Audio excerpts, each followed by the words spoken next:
Hey, happy Saturday. Welcome to Salty Saturday. We have two big matches for you tonight. I am Donde, and I am excited to be here alongside my friend and Aeon teammate who got beat slightly less hard than I did yesterday, Markshire. How's it going What's tonight, buddy? going on?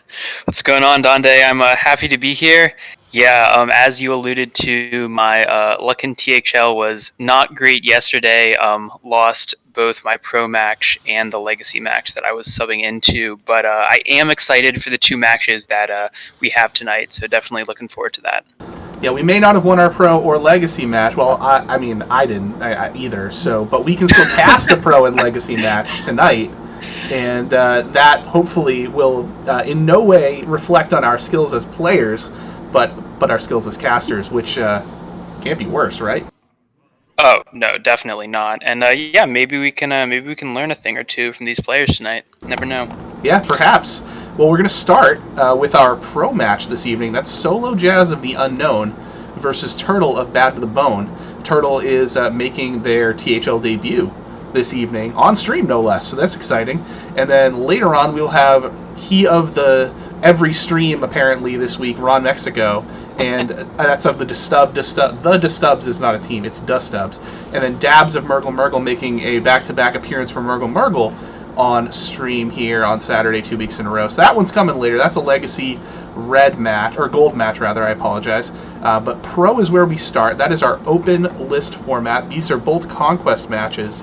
I know these players are both itching to go, but first we just got to break down what we're going to be seeing tonight. So, Demon Hunter, Druid, Rogue, and Warrior for Solojazz.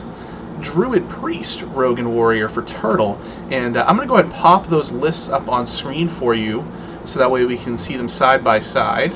And I know, Markshire, you're looking at them yourself because, 10-minute delay and all. Mm-hmm. So, yeah. Yeah. Turtle on the left, Solojazz on the right, which is a little backwards, but hey, they're there. So, Markshire, what stands out to you with these lists here? Yeah, I think to me, Turtle's bring of the Galakron Priest is something that isn't quite as common in Pro. We saw a lot of people go with the lineup that Solojazz went with, which is the Demon Hunter, Rogue, Warrior, and Druid. Pretty standard lineup, standard archetypes there. But throwing the Priest in, and with that Priest, that means that you probably don't want to ban Warrior, and we saw that Turtle did go ahead for the Druid ban instead. So it looks like he might be going for... I mean, you can't really say he's soft-targeting Warrior with the lineup, because the Rogue is probably not going to be favored there, but he's leaving it up, and I think look for that Priest to get a good matchup heading into the Enraged Warrior, and maybe do okay against the Rogue and Demon Hunter otherwise. Yeah, it's always a risky proposition leaving Warrior up, as it's just such a strong class, but at least in Conquest, it can't take your entire lineup out. It's not like Last Hero Standing, where you just leave it up and hope you get through it at some point. You can only win one game. That being said, there's also Demon Hunter and Solojazz's lineup, a tempo-style list that is pretty much what you see 99% of the time on ladder. That's also a very, very tough deck to stop. I find the Druid ban interesting just because it is a deck that you don't love to lose to, just because it doesn't feel great when they go off and do crazy Druid things. So just banning that sometimes can save your sanity a little bit. Definitely, yeah, definitely. A lot of a lot of difference, based on whether or not you draw Ramp, whether or not you draw Mount Seller. But overall, Spell Druid has proven to, be a strong deck that these players keep coming back to. The variants sometimes change around, choosing to run the Breath of Dreams package or not. But we did see both players bring it, so we will at least probably get the chance to see Turtle play his Druid. Yeah, I would imagine we are going to see a good series here with a lot of decks. We're going to see Warrior. I would say going to see that at least one game here, because it wouldn't be shocking to see Solojazz queue that first. Though running that into the Priest is probably exactly what Turtle's hoping for. So we might see maybe like a counter queue type situation. We'll have to see. I know the players are ready to go. So should we notify them that we are set to spectate? Yes. Yep. I just went ahead and let them know that they are good to queue. So we will be moving straight into this match in just a minute here. All right, Solojazz will be on the bottom tonight, while Turtle will be on the top.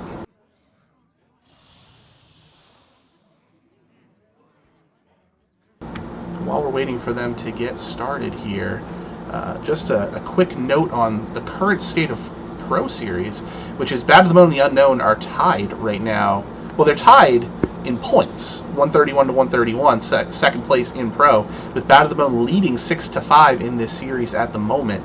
Eggo Waffle beat RonMexico 3-1, and Catman got a win over Abi 3-2. So this is only match 3 of this series. Still could go either way. Even does not matter which way it goes tonight. Does not decide the series, but it will give us a much clearer picture heading into the final 2 matchups of Farron versus Brushy Tuna and A2 Battleship versus Ducharmeau. Absolutely, yeah. So it looks like they have gone ahead and queued up. So we're just getting into it now. We've got Turtle going with the Spell Druid to start us off, and Solojazz has decided to queue his Demon Hunter in response. Solo has not turned on spec yet, so I cannot get into spec him. Yes. Oh, nice. He just did. Yeah, so we can see, so Turtle looks like he is starting out with not too much in hand, does have the Emerald Explorer after the mulligan, but no Breath of Dreams yet. Solojazz looks to have a very strong hand here with the Battle Mage, the Sidekick, and the Bone Chewer Brawler, and the Umberwing. Those are really just all, I would say all of those cards you are looking for against Druid, because you really want to, go out, make a wide board, get those early game minions, and get chip damage in before the Druid gets to their power turns in the mid game, or into the mid to late game. And we are in now, so I am seeing what you're seeing, thankfully. The Demon Hunter versus Druid matchup as you described. Thanks for doing the radio call there while we got everything straightened out. Of course. Oh, and we saw the Battle Fiend come into hand now, so it like Solojazz threw back the Sidekick in place of the Battle Fiend. Arguably a better card to get here, and he can just coin out these double 1-drops on turn 1. Very powerful against the Druid. But now Turtle has a great counter in Claw to that Battle Fiend, just can immediately answer. That's something I've noticed a lot in this matchup, is that it's like having the Bone Chewer Brawler coining it out immediately can really protect you and protect your minions against the early counters, meaning that only Crystal Power would be a counter that Turtle would be able to take out your Battle Fiend with. Yeah, definitely. Claw, very, very powerful, as you stated. Solojazz here really has a wealth of options, and looks like he's choosing to go with the Umberwing. I could have seen the Bone Chewer Brawler there instead, because getting the weapon up on turn 2 doesn't benefit him a ton. We see he doesn't have Satyr Overseer in hand, but these 2 1/1s will also be sort of annoying to deal with. Yeah, putting the Brawler up 2 would have ensured that Turtle couldn't ping off with the hero power at either of those 2 little whelps, but now he's going to go ahead and use the Bone Chewer Brawler, and I'm going to guess pair it with that Blazing Battle Mage to put as much on board as humanly possible. Absolutely, and still a very strong play. Solojazz really going all out with the aggression, even swinging with the second charge of the Umberwing, trying to get as much damage in as possible. And Turtle, on the other hand, hasn't drawn any ramp, hasn't drawn many spells, despite being Spell Druid with all 3 dragons in hand but no Breath of Dreams. Yeah. So he's really on the back foot here. And what I will say is that Turtle does have the capability now with that Innervate pickup to innervate into a Primordial Explorer and then, or Emerald Explorer, I'm sorry, Emerald Explorer, 2 consecutive turns of Taunt Dragons will at least slow Solojazz down a little bit. That is probably the only real options he's going to have, as you said, no ramp at all. Yeah, I think so. I think that's what he'll choose to do. And it looks like it's going to be pretty powerful against what Solojazz has, because as we can see, he just has that second slice and skull in hand, so nothing directly playable next turn aside from the second slice, so he'll have to run in multiple minions that he has on board to deal with this big 4/8 taunt. And Turtle snap picked that Cobalt Spellkin I guess you're kind of hoping for maybe something like the 7/7 untargetable Draconid. That way you have kind of a curve going up of taunts that will continue to slow down Solojazz, unless he has Kane, in which case it doesn't really matter, I suppose, at all. Yeah, interesting pick, but there are definitely some nice things you can get from that. Probably looking to get a Crystal Power. But going into this next turn, I think Turtle's just going to be forced to throw down the other Emerald Explorer because Spellkin is just too slow against this board. Second Ysera. Nixia is the pick. Okay, Nixia for a little bit of a counter, go wide and maybe end the game. Yeah, I think probably too slow. I think none of those options there were what Turtle wanted to see, but yeah, maybe this gets to a point where he does want to Anixia and then end the game after that. But yeah. What a draw with Altruist off the top, and he's able to use the skull for cheap stuff, and this is probably going to just be it in a few turns. Altruist plus those Warglaves should be... So it's going to be Altruist, Warglaves... Glavebound is 8 mana, so you can't do that next turn. That was the Glavebound was kind of a rough draw there in the middle. Depends on what this next pickup is. There's no 0 mana cost. So basically, you can Altruist, Warglaves, Twin Slice, and Second Slice, which is 3 damage on board plus huge Warglaves, and essentially, yeah, that can get through the taunt and kill Turtle next turn if Turtle is unable to put more down on board. But we could see a Spellkin plus Ironbark to just add more taunt to the equation. Yeah, no, like you said, very powerful pickup because getting a 7 damage Warglaves with Altruist means Solojazz is going to be able to get through almost any taunt, including, this likely Ironbark that we're going to see from Turtle here. So just getting those 2 swings of Warglaves and then getting a hit to 7 face, Solojazz is shaping up to be in a very good spot, if not quite having lethal next turn. I've been informed by Saku that the fan is very, very loud on my microphone, which I guess I'm just going to sweat the rest of the night, so hope you're happy, buddy. What's it, colder in Canada or something?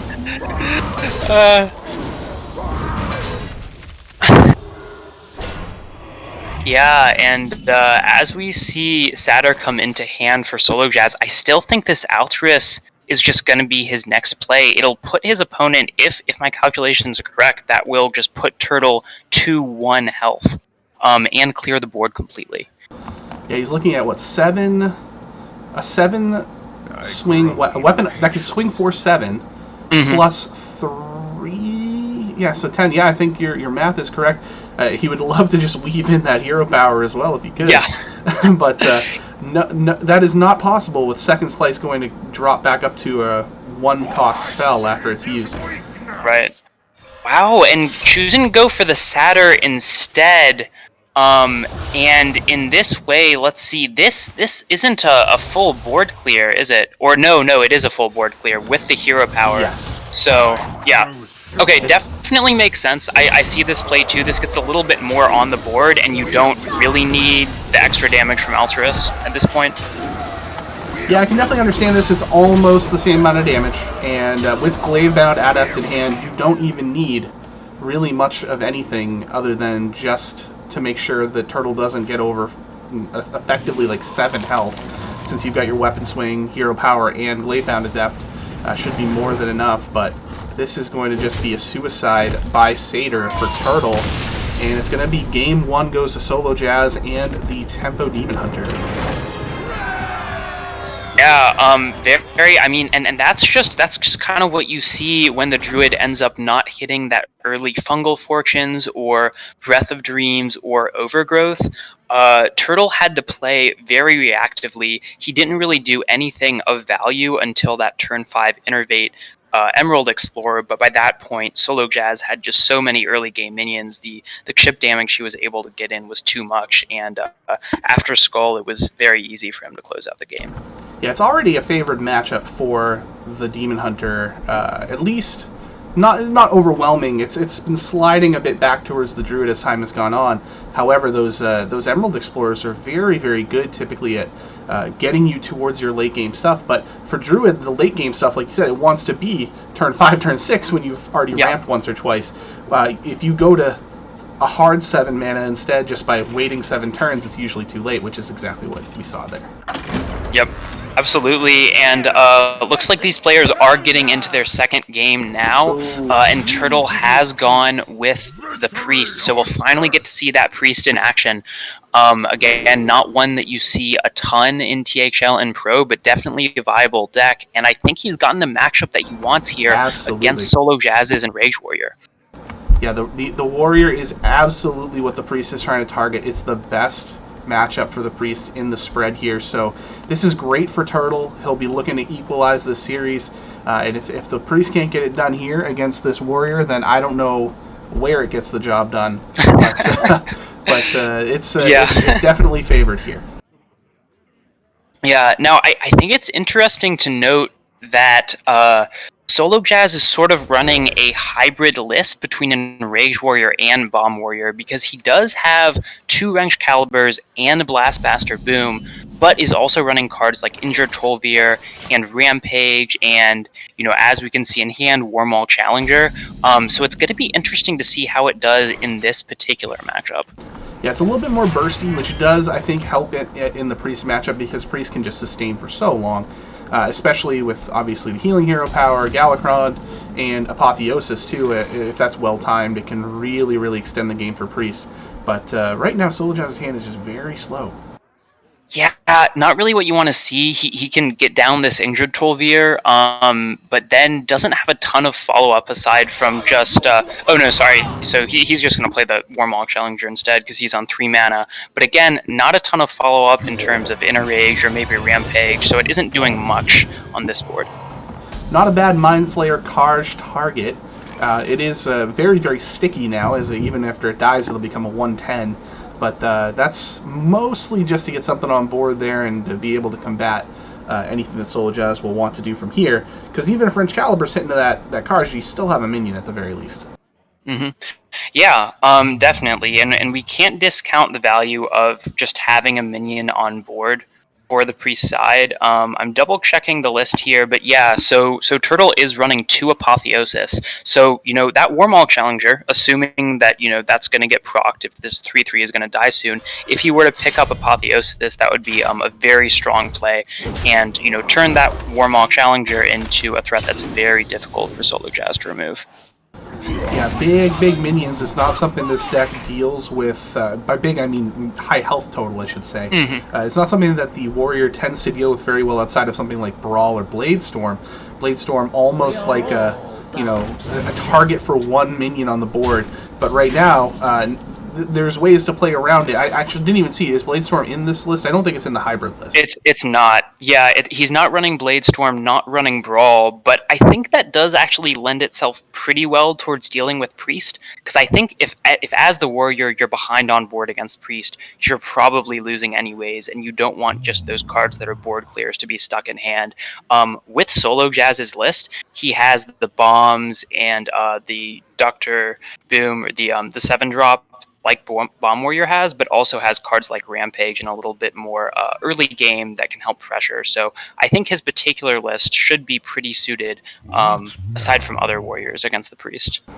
One thing that should be noted, too, is it's such a huge advantage to have Coin in this matchup as the Warrior, because you can go ahead and Grom, Inner Rage, and then coin out a Bloodsworn Mercenary, and now all of a sudden you have a 24 damage burst that can really, really just get there against a class that, even though it can heal, you know, not having full health at that stage of the game is just deadly if you don't have a taunt up. And he doesn't have the coin, so he's going to have to do it the old-fashioned way. Absolutely, yeah. And Turtle here, not having a ton to play in hand, he really wants to get some value out of that Fate Weaver eventually, I think. He played the other one just for tempo, not having any invokes, so really just looking for more cards to play, and I think picking up that Penance from Renew was nice, because it let Turtle deal with what otherwise would have been a difficult threat to deal with in the That was a Bloodbloomers. snap pick of that penance. It was very Yeah, quick. didn't even see the other options, to No, be honest. I did not. It didn't matter because the penance was, you know, when Turtle played that card, he said, I'm looking for penance right now. I'll take a Shadow or Death, I guess. But penance was perfectly fine to pair up with the second one. Absolutely. And here, looking at Solojazz's side, he does have the option to Battle Rage to draw 3, either going with the Bloodsworn Mercenary on the Challenger or just playing Injured Tolvir first. So either one, I think Solojazz here really needs to get some more cards in hand, just have some more options, because right now he's not putting much pressure on the Priest. We can see the rope pop up here as Solojazz considering Wrench Caliber an option along with that Tolvir. I think he was kind of considering, do I Battle Rage this turn, maybe get the draw for 3, but he's got to start the damage train rolling something. He doesn't attack with the weapon though. That interesting decision, but you know, this is open list, so Solo knows that Turtle is not running Acidic Swamp Ooze. There's no way for Turtle to really interact with that weapon. Correct. So I understand holding the charge. However, if you weren't going to attack with it in the first place, I might have liked to see something more in terms of development or drawing cards, but it looks like Solo did get rewarded here because he is going to be able to draw 4 cards instead of just 3 off Battle Rage. So I like the Rampage pickup alongside the second Bloodsworn. That might be something to pair for another turn, because if you Rampage now and it gets killed, you don't have the option to Bloodsworn and make a duplicate of it. I can see just go, oh, he's going to go ahead and Rampage. I would say I can see just swinging with the weapon now that you've got Boom in hand. And he's going to use both of the swing from the War Maul that has been enraged, plus the weapon to kill Kronks. And still not a lot of damage going Turtle's face. I still like this. It deals with the board, and these minions are pretty difficult for Turtle to deal with, because even a Soul Mirror isn't able to kill off this 4/5 completely. In fact, he's only going to be able to deal with 2 of these minions with Soul Mirror. Definitely still a strong play, gets a lot of stats on the board, but overall not the full board clear that you usually want out of Soul Mirror turns. But on the positive side, that does give Turtle some minions to work with, and he can heal them. True. Yes. He can heal them. Solojazz here. No risky skipper in sight, which would be very, very strong here to clean up this board. But he's just going to have to work with what he's got, and might be thinking about swinging with that Wrench Caliber and getting the Blastmaster Boom down into play here. Yeah, that's... 3 bombs in deck right now. So if it doesn't even have to swing. It doesn't have to swing if he doesn't want to, but obviously with things on board already, it does minimize the impact because you're going to get 1 fewer bomb for every minion on your own side that's still alive. The question then becomes, is a bomb worth more than a 1/7 or a 4/1? I would say for the 4/1, no, since you can just direct the 4 damage that the bomb would do anyway. But he's going to use it to clear. Interesting decision, and yeah, we do see the boom coming down here. And with Soul Mirror gone, I think Turtle is going to struggle to deal with these boom bots and the 7/7 here. Well, Shielded Galakron is a good pickup, as that will at least absorb some damage, and there's Aeon Reaver. Always nice to see Aeon Reaver. Little throwback to our team. Yeah, hopefully it fares better than you and I did. I think it's guaranteed to get at least 1 win. Hopefully, yeah. Solojazz, meanwhile, looks to be in the driver's seat at this point. Getting the Inkar down, I think he's going to look to draw. Well, he already has the skipper in hand, so he just has a lot of options here to skipper and maybe get even more boom bots on board with a bomb wrangler. Looks like he's hoping that a bomb hits that Reliquary of Souls to avoid the heal. Yeah, without a bomb, hunted, it kind of just gives, just a little bit more heal to Turtle because it looks like Solo just has, 1 damage options for killing it, but 1 or 2 more lifesteal damage probably isn't a huge deal over the course of the game, especially once Turtle starts drawing some of these bombs that are in his deck. I like the possibility of the Bloodsworn here on the 7/6 boom. He knows the Galakron is in hand, and Turtle has invoked twice at this point, so it can only kill 2 minions. If you go a little bit wider, then the odds of that boom living, at least one of them, is pretty strong. That looks like the way he's going to go here.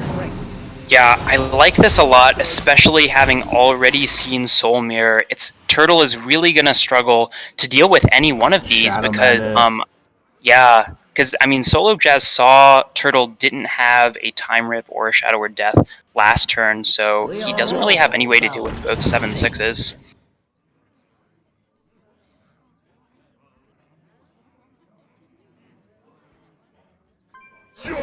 Aeon Reaver, of course, one way.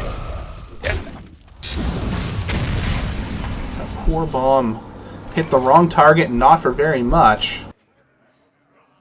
Yeah, not really what you want, but Solojazz still in a pretty strong position here. He looks like he had his mouse over that risky skipper. And in fact, this is just lethal, right?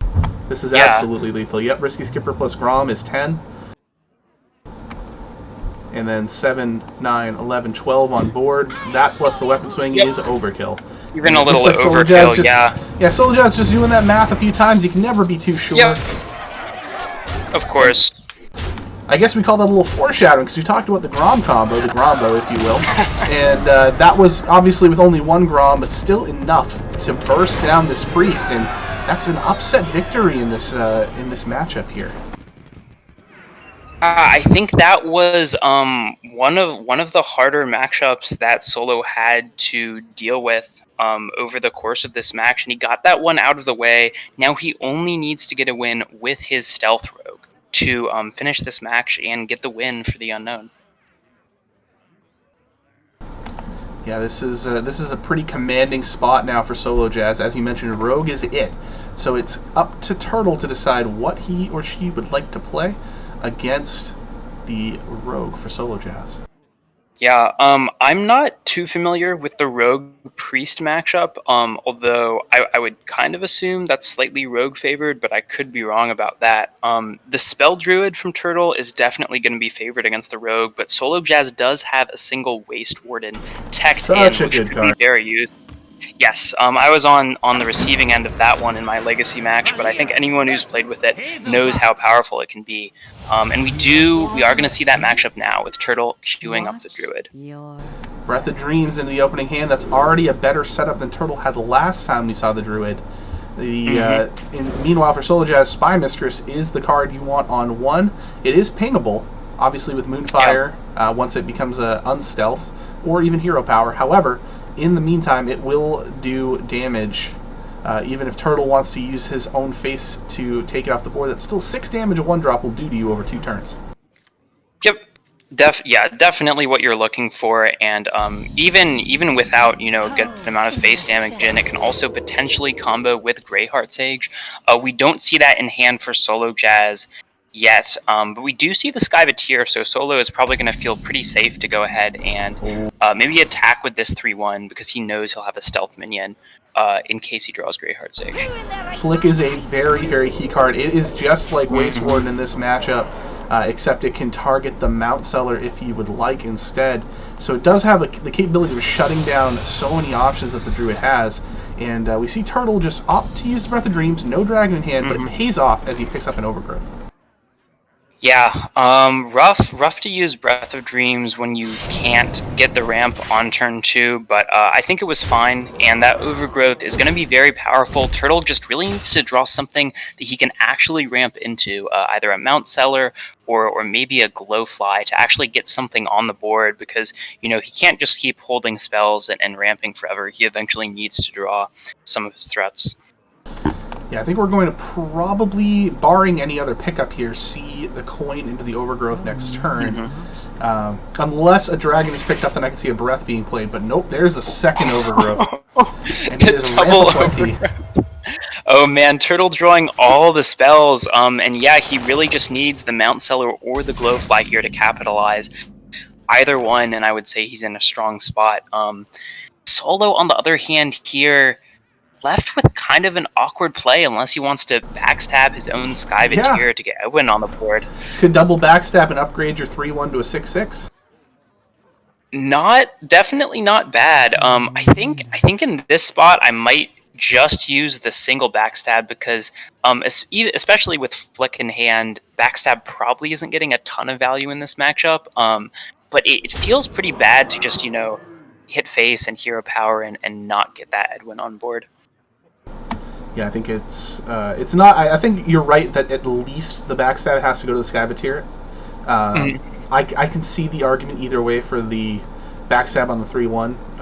But no, because I mean, if you put out a 4-4 Van Cleef and have a 4-4 and a 3-1 on board, 7 damage, by my math, is better than 6 damage.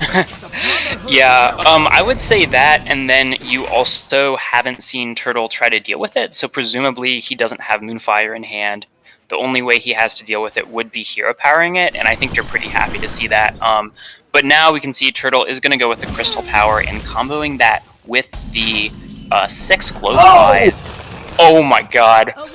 Right on time. The Waste Warden. That Flick was going to be a turn away, and instead the Waste Warden shows up and just completely ruins any plans Turtle had. But Overflow is picked up now. And Turtle's going to be digging 4 cards.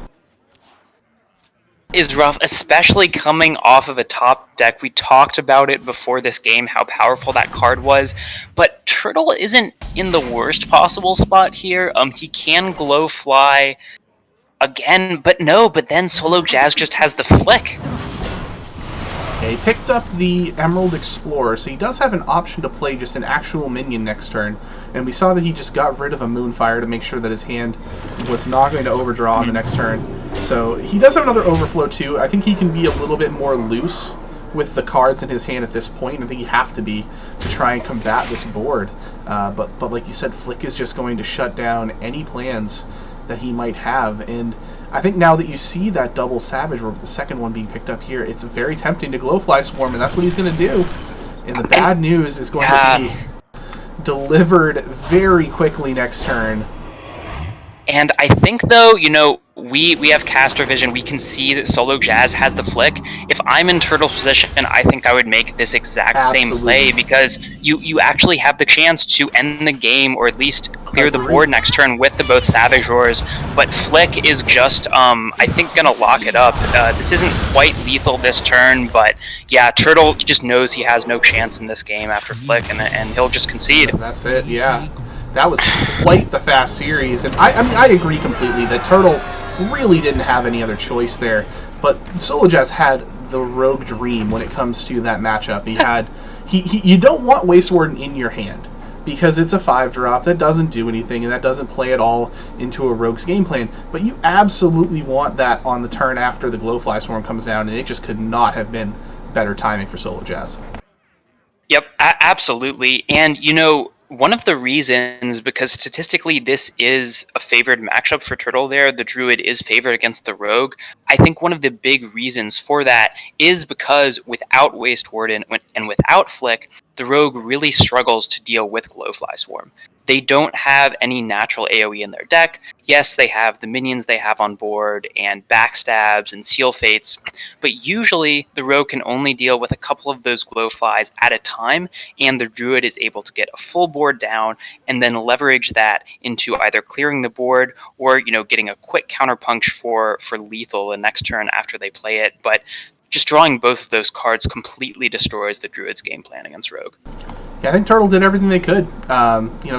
Druid be like that sometimes. It's famine, and they had the ramp. They had the ramp, not necessarily the fungal, but didn't really need it. Plenty of card draw there, but the Rogue just shut it down sometimes. And Waste Warden, such a powerful card. And I think anybody who's watching, if you weren't considering it in your Rogue deck before, you might now, because that was just a great display of how powerful that card can be. Yep, absolutely. I think we're going to see that as pretty common tech anytime you expect a druid from your opponent, which right So now in every week. THL, I feel like almost everyone is bringing that. It's definitely a powerful deck, even though we did see it take 2 losses tonight. I think that it's still a good deck. I think people are still going to bring it. And Turtle was just on the unlucky end of a couple draws in this last match. So with that win, that is going to swing the series back into the Unknown's favor. They were down 6-5, and now they will be leading 9-6 with 2 matches left to play. So it's still anybody's game, but this is so pivotal to see who will end up higher in the standings at the end of this week to give them the pole position going into the final 2 weeks of the regular season and potentially put the other team at risk of dropping out of the playoffs. Yeah, absolutely. Both these teams are very strong, and we could see either of them make playoffs. I want to say that both of them, except maybe the unknown. Oh no, actually, Bad to the Bone had a pretty poor season last season, but this season they've both shown to be very strong teams, and getting the bonus from the win this week or not could make the difference in the end once it comes to crunch time. Now, I did notify the players that they, in the next match, that they can start getting ready. I know it is a little sooner than they would otherwise be prepared. So we're going to go ahead and just kind of fill a little time here, talk about Pro, talk about Legacy as we lead into the next match. So just kind of looking at the Pro matches that at least what has happened so far this week. Misha's sitting at the top of the standings right now. They've got it locked up against Due Process, 13-6. They will move on to another victory, not too surprising based on the standings there. Tap last, up 10-5 over Everyday We Triflin. Everyday We Triflin's in a bit of a slide right now. They are still capable of taking this week. They do need wins out of both Little Hearthy and Sanguine to finish out the week with a W. Aeon has lost to the Beer Boys. They're down 13-5 at the moment, with Fuel still to play against Super Mrgl. So Aeon just trying to try to keep pace with the teams above them. And that's not the way to do it. It's not the way to do it. Serenity right now, the surprise of the week, up 9-8 over State of the Blazes home. Wow, I actually did not realize that. I have been checking in on the standings, throughout this week, but I did not realize Serenity had that big of a lead. So really impressive. That big of a lead being 1 point. Or that, well, sorry. A-lead, to clarify, yes. a lead because they do only have 1 win this season at all, which is tied with For the Boys for worst in Pro Series. So just really surprising to see them up 2 games to 1. They do have Dexter and GC Turf left to play, so they really just need to pick up 1 win, most likely.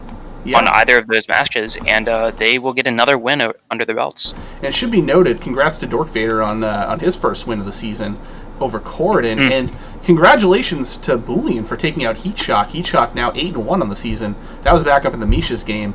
That is no small feat. So congrats there, Boolean. No matter what your season looks like, you did the impossible. Though your season is good, you're 5-4, so you're doing pretty good.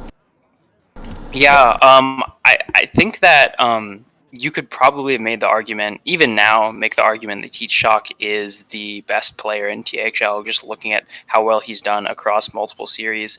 He had a really nice match against Based Inc. last week that was really close, came down to a 3-2 win, but played very well throughout it. So huge props to Boolean for getting a win over a player of that caliber.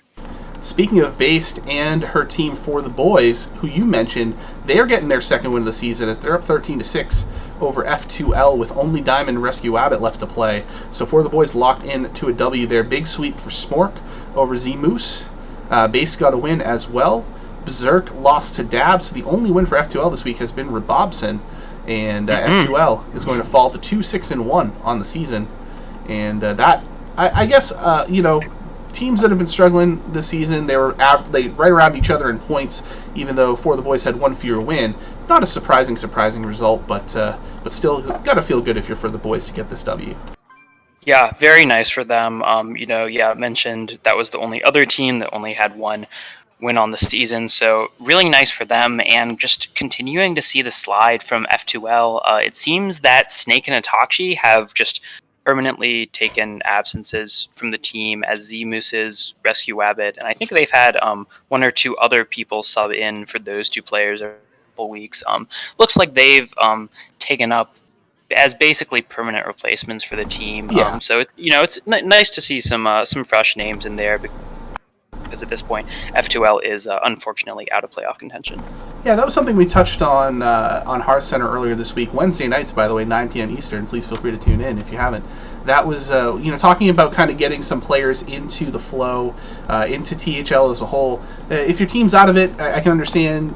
Some members may not want to put their full-time commitment in, but at the same time, they don't want to make it so they're taking up a spot and not really trying. And it's nice to get some of that new blood. We have a lot of people posting free agents, recruitment threads, trying to get added onto teams, and this is a great way to get introduced not only to THL as a whole, but to some people individually on teams and see what you're made of without really any sort of like a stressful situation. Like you're playing your matches, the expectations are a lot lower on a team that's not going to make the playoffs, so at that point you can just kind of try to get into a rhythm and see what THL is all about.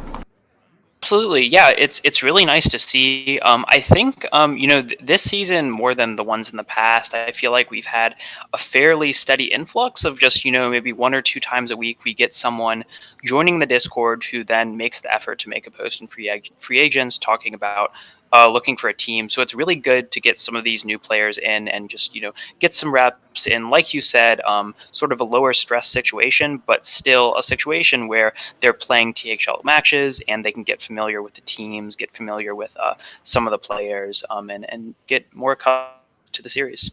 And for those who are just tuning in, we are in between matches right now. Solojazz did defeat Turtle 3-0 in the opening series here. However, we weren't scheduled to see RonMexico versus Dabs until about 9, so we did notify them, but, if you're not prepared to go yet, you might not have been at Keys or anything like that, and it's, understandable. So we're just kind of giving you a little impromptu talk session here about the series so far. That was Pro that we talked about. We can shift over to Legacy since that's the direction we're headed for the second series, if you'd like to do that. Definitely. We definitely can. I do see that Dabs and RonMexico are both online, though, so, if we can get them to queue up in the next couple of minutes, I would definitely be down to just jump into it. Yeah, so let's let them do their thing. While we're waiting for them to give us the bans, let's take a look at where the playoff standings are, or the playoff race is right now, because this is the final week for Legacy. Everything is riding on these last few matches, and you can see, I just popped these up on screen here. Red Conference. GLA was locked into the 1 seed prior to the start of this week, and nothing's really changing there. However, the race for 2, 3, and 4 is so incredibly tight. All the way from HSA at 133 down to Pod People at 122. They are furthest out, yet they still have 13 possible points on the week, so it's very, very possible that they make a comeback. However, HSA has 4 left to play for. Beast Mode is done for the week, as are Illidan's Death Knights. So where they are in the standings right now is where they will be for the rest of the season. Redacted, 2 points out of the playoffs at the moment with 7 to go. So they've got 1 match left, I believe, in red. And this is just so close. And I mean, looking at it, even though Illidan's Death Knights and Beast Mode are the current 2 and the 3, I am not really sure if maybe we'll see one of them, but I really don't see both of them ending up making playoffs at the end of the week. Just looking at the point potential at these other teams that are so close to them, especially Hearthstone Academy and Dirty Mike and the boys. I think both of those teams have a very solid shot if they just get a couple key wins. And I did pull it up on screen here so that people can see there is 1 match remaining for Redacted versus the Pod People now. So did I have the wrong... Did the standings get updated in between my refresh? Let's see. Very possible. Okay. Yeah, Pod People have 7 points left now. Well. Yeah. A game must have completed. Wait. Okay. All right. Yeah, I was looking at ones that were old. So, yeah, now Beast Mode and Illidan's are down to 3rd and 4th, and with 0 possible points remaining. Dang. Yeah, so that remaining game is Agent PWE versus RHAT. That's a humongous match. That's going to be on stream tomorrow night at 8 o'clock as well. Oh, man. So if you want to see how the red playoff race finishes, that's the match to watch right there. tomorrow night at 9. And Dirty Mike and the boys still alive as well. They can get 4 points remaining this week, which would tie them with Illidan's Death Knights. They'd have to see how they played against Illidan's Death Knights in the regular season, because the tiebreaker is who won the head-to-head match. So if they lost to Illidan's, they are eliminated at this point. If they beat Illidan's Death Knights, they are alive. Actually, the pod people are eliminated now as well, because they can only max out 129 points. So Redacted is the only team that can knock anyone out of the playoffs. So effectively, there are 5 teams vying for the playoffs at this point. The seeding could change depending on how this match goes, though. So Redacted needs a win out of Agent PWE to guarantee their playoff berth. Anything less could be a tiebreaker situation also with Illidan's Death Knight. So this is very, very crazy. That is crazy, yeah. And then, I mean, going into Gold, most of these teams have it locked up. It's pretty much just between, Stubbs, Teenage Mutant Demon Hunters, and Bloodbloomers. 2 of those teams are going to make it. One of them is getting knocked out. Mrgl and Hot ZILFS are the clear 1 and 2, so they do not have to worry about playoffs, despite having a couple more matches to play. Yes, those two teams are locked into their respective seeds at this point. And this match that's coming up does feature RonMexico of the Stubbs. So this is very, very pivotal here. Bloodbloomers is playing the ZILFs, so their match matters very, very much, despite the fact that for the on the side of the ZILFs, it'll be Anfal still remaining to play. A win for him doesn't really change anything for the ZILFs, but could change fate for the Bloodbloomers pretty considerably, as they're only 1 point out right now. But they still only have 7 points left to gain this week, while TMDH has 15. So odds are strong that the 4 teams that you see in the playoffs right now will be the ones that are in the playoffs come the end of the week. But it's possible the Bloodbloomers, they're still alive. Absolutely. And Donde, do we have any update on the bans for these 2 players? We do. I just got it. Yeah. Excellent. It's going to be a double warrior ban, which will shock nobody. Wow. Yeah, it's you always get those seasons in THL where there's just one class that gets banned almost every match. It's not every season, but it is definitely this season. Double warrior ban happens almost every time. Might be relevant to point out that we saw Turtle ban Druid instead last match, and he got swept. Could be a correlation there. It does seem to go that way. Throwing that out there. It does seem to go that way. Even if you have a target warrior strategy, or you even get the warrior match that you wanted, like we saw, it doesn't always work out for you. So yeah, double warrior ban, not surprising. Yeah. And we're going to go ahead and make sure these players know that they can get going here in just a second. Actually, if you want to let them know, go right ahead. Absolutely. I just got to switch over the remaining graphics for the in-game.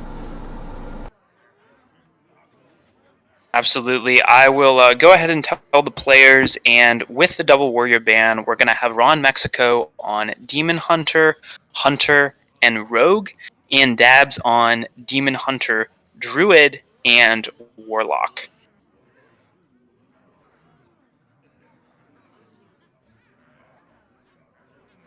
So, interesting to see, after the warrior ban, these players having 2 classes different. Dabs going for the Warlock pick. I would imagine we're going to see a Quest Warlock there, but Quest Warlock has fallen off very slightly in terms of its popularity, especially as Bomb Warrior has gotten more popular, but with the Warrior ban, I think it's still a strong deck overall, so it'll be interesting to see that. Quest Warlock, always a deck that a little bit complex, but makes for some very interesting decisions. It looks like they're going into the match here. I am determined to win this. Yes, we have got RonMexico on Rogue starting off against Dabs on Demon Hunter. Now, Donde, what do you think about this matchup initially? It's one of those matchups that can go either way for sure. I feel like it's getting better and better for Rogue, and the Twin Slice rework definitely helps mitigate those crazy altruist turns that just blows Rogue out of the water sometimes. So I do think Rogue might be slightly at an advantage here if it has enough early removal tools to survive the onslaught that the Demon Hunter can put out. That being said, the Demon Hunter, if it curves well enough, doesn't really matter. Sometimes it can just blow you away. Though Dabs didn't pick up a primo 1-drop, only had Beaming Sidekick, and we just see he hero powers there on turn 1. Yes, and now this is, of course, a legacy match, so unlike Pro, we don't know the exact deck lists of these players, but it does look like RonMexico is going with the pretty standard Stealth Rogue, and Dabs just going with the Tempo Demon Hunter, and already having the Spy Mistress on 1 is exactly what you want, being able to deal with that early game from Demon Hunter, and he has a follow-up into Coin Miscreant, which I believe that's going to be what he chooses to go for here. Yeah, in the absence of any other play outside of just Coin Seal Fate, which feels real bad, it'll probably be that Miscreant. Yeah. I could see just hero powering off a 1-1, getting Sure. the dagger online, but yeah, getting the 1-4 definitely feels stronger overall. Gets you a chance at some lackeys that can affect the board. Draconic Lackey, not really what you want to see against Demon Hunter, but it has the potential to come in handy, and at the very least, can be an activator for Eviscerate down the line. Yeah, I think the big thing there is just getting more things on board, because with the classic Demon Hunter, it doesn't buff its minions. The minions are what they are. I guess outside of being Sidekick, which proves me wrong, is right there. However, what I mean is it doesn't buff the attack of the minions. I was comparing to like Druid, where you have Power of the Wild, or even a temporary buff like Savage Roar. So leaving a minion on board doesn't necessarily doom you beyond what you see for its attack. So leaving it on board right there, I think, was totally fine. Even allows you to get your own minion out there. It did die, but it's still better, I think, than just hero powering on 2. So many options. Yeah, no, I definitely agree. One tech, or maybe addition to the deck that we've seen recently is Guardian Og Merchant as a 1-of, but sometimes as a 2-of 2 Demon Hunter, and it's very powerful when combined with something like Bone Chewer Brawler to not only give it Divine Shield, but also give it a little bit of an attack boost. Outside of that, Demon Hunter doesn't really have a way to buff its minions, and RonMexico going for the hero power. I'm a little bit surprised he doesn't choose to run that 3-1 in, but I guess he'll get rewarded here with Dabs playing out the Bone Chewer. Yeah, almost daring Ron to use the 3-1 there. He says, you don't have any other option, do you? Well, he does. He has Seal Fate in hand if you'd like to do that instead. And there's a Backstab, which will take care of that 2-2 should he want as well. And I think at this point, if you're Ron, you probably want to start clearing off as much as possible. I can see this just being a Draconic, Seal Fate back. Well, maybe you Seal Fate first to see if you can get a better Lackey than the Draconic. Yeah, I kind of like just going for the Twilight Drake Backstab here instead. It only leaves Dabs with a 1-2 and a 1-1 on board, but it is very important that the Rogue gets minions out and doesn't just play passively the whole time, because when that happens, the Demon Hunter is still going to get chip damage in, and they have very strong cards like Warglaze and like Metamorphosis to end the game, so getting this 4-8 on board, I think, is a good call by Ron. And now Ron's a great player, so I know that he's probably playing as close to optimal as possible, and he took the same line that you chose, which can only mean one thing. You both are incorrect. I'm kidding, of course. No, I think it's just that Rogue has so many options on any given turn. It really can be tough to see, A, what's a correct line, if there is a correct line, or B, like what are the pros and cons of each option, because there is the random generation that can happen from lackeys. There's just a lot of choices that can go into each and every turn. But I think you're right that having a 4-8 on board, even though it can get chewed up by a Warglaive, it's still preferable to having a smaller minion on board for the Rogue. Yeah, I think it makes sense. Ron now is in sort of a rough spot, mainly because he doesn't have a Seal Fate target. Any other turn, if Dabs had just developed anything, Seal Fate would have been great to, get a Galakrond Invoke, take a minion off the board. But now he's in an awkward spot, thinking about, does he want to Abyss just a 1-2? Does he just want to hero power and go face? And it looks like he is going to end up going with this Abyss. Seems so inefficient, but I can't really blame him because every little bit of damage matters, especially when your opponent has a Warglaives equipped. I think ultimately when you think about it, if you were going to hit the face with the Eviscerate, that's 4 damage. In this case, you're just going to hit with the Dragon to face for 4 damage, so really you're trading effectively the same amount of damage and the Dragon's not getting hurt. Not that it should really impact too much, but it does let you continue to keep your minions healthy, protect them as much as you can, and we usually Dabs kind of has a slow hand at this point. He's got Skull, which is Yeah. probably going to be most of his turn. And I know there's no Seal Fate target right now, but Ron knows that Dabs is going to play some more minions, so eventually that Seal Fate's going to find home. Definitely. And yeah, this turn from Dabs, he could have chosen to go for Bone Chewer and double I-Beam to take out this 4/8, but he chooses to go with the Skull instead and picks up Altruist Cheap and Altruist. Chaos Strike. Yeah. Cheap Altruist, and there are 2 I-Beams already on the side of the hand. This is probably one of the bigger turns you'll actually see with Altruist at this point. That's true. You rarely see double I-Beam in a turn, especially double I-Beam when both of them get outcasted, but this has the potential to be a very, very strong swing turn from Dabs next turn, because RonMexico is no doubt going to look to develop a minion, either the questing or the Kronks, but I think it has to be the Kronks because he doesn't have anything to combo with questing. Yeah, unfortunately, that Altruist is going to easily chew through both of these minions here, as he's going to start by playing the Altruist. Yeah. And 1 I-Beam on each minion should do it. Yeah, and I mean, there have been, I have heard sort of some rumors, some people playing with the idea that after the Twin Slice nerf, Twin Slice being 1 mana, Altruist is worse in the deck, and maybe you should consider cutting it. I think this turn illustrates pretty well that Altruist is here to stay, and that card is very core in Tempo Demon Hunter. Yeah, it's definitely not as consistent as it once was, but Skull of Gul'dan is still a card. It still makes your cards cheaper, and if it hits the right things, including, but not limited to, Altruist, you can do nutty things. And right now, Ron is just in a spot where he's got no great choices. I mean, the Altruist has to die. But if you do that, you don't heal yourself at all with Galakrond. But even if you heal yourself with Galakrond, you might just die anyway. So there's really not a good choice at this juncture. Unfortunately, Ron is kind of in check, so to speak. Yeah, and I'm looking at this, and I'm trying to think what he could do to prevent lethal. Even, a play with, like, Seal Fate, Abyss. But the thing is, like, Titanic Lackey can't save him at this point because Dabs just has Kane in hand, so... Which Ron does not needs know. True. So he still, he's going for the Lackey here. Are there any 2-mana taunts? I mean, it wouldn't even matter, but, yeah, no, that's just going to be it. Yeah, I think the other option would have been Pharaoh Cat into a Mrgl Kartut Defender, but then you are yet again not killing off the Altruist if you do that.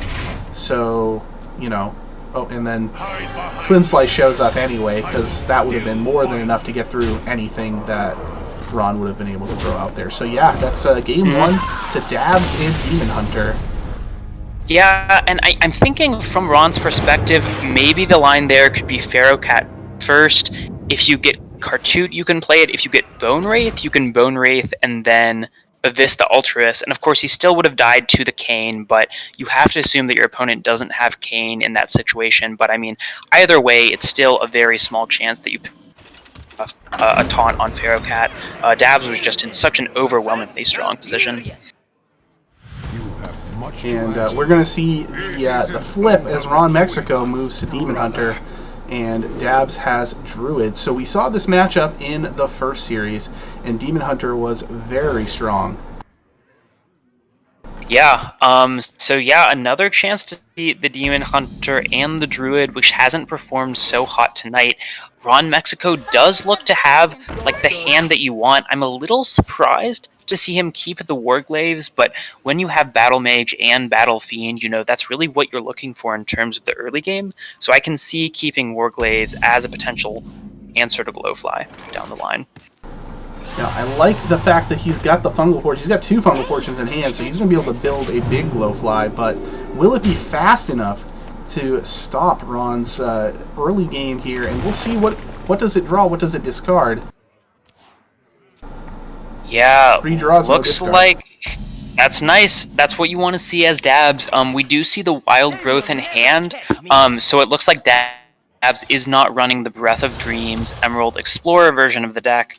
Likely just going with Wild Growth, and then has maybe, fit in something. He's running Moonfire, which has gotten cut by some decks as of late, but Dabs still running it, still sticking pretty strong. Mount Cellar a pickup, which definitely improves the quality of Fungal Fortunes. So it's likely if you're seeing the Wild Growth, you're probably only seeing the 3 minion, the Sarah double Mount Cellar version, which means that the Fungal can really only discard 1 card from here. Yeah, exactly, which is nice, and Dabs is going to be able to go for a Glowfly next turn. Wow! Ron takes the Glowfly counter in Immolation Aura, which will kill a few things of his own, but is going to leave it's going to leave power on the board, such as that Battle Fiend. That is huge, and you know, I didn't even get the chance to really look at those options from Volpera Scoundrel, a card that isn't run in every Demon Hunter list, but I think this Immolation Aura is going to prove to be pretty strong, although it won't be able to be a full clear here. It won't even clear anything, because Power of the Wild now is getting those Glowflies out of range. Yeah, this is tough now. Ron definitely didn't expect the Power of the Wild. I think Ron still has lethal, though. Warglaives hit 3 minions, lets you makes the Battle Fiend a 7 instead, and 10, 12, 14, that's 15 damage. Warglaives... Oh, yes. Yeah. Warglaives hit everything you can and then face, and you win. So I actually didn't fully do the math myself, but I believe that you're correct, and that is lethal. Oh no! Oh no! Did he send things face? It looked like he sent them to minions.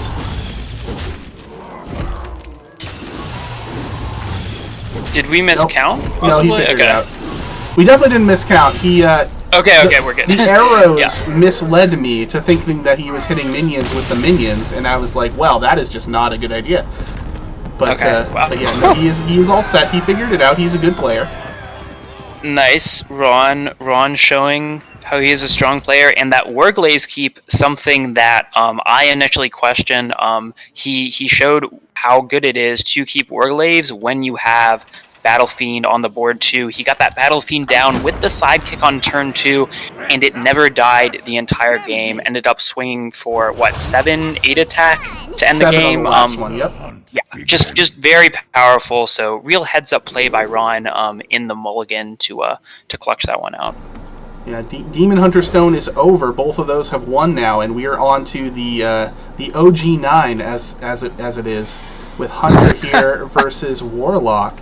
And we're looking at a real true OG deck in Zoo Warlock, actually. It's not even a Quest Warlock.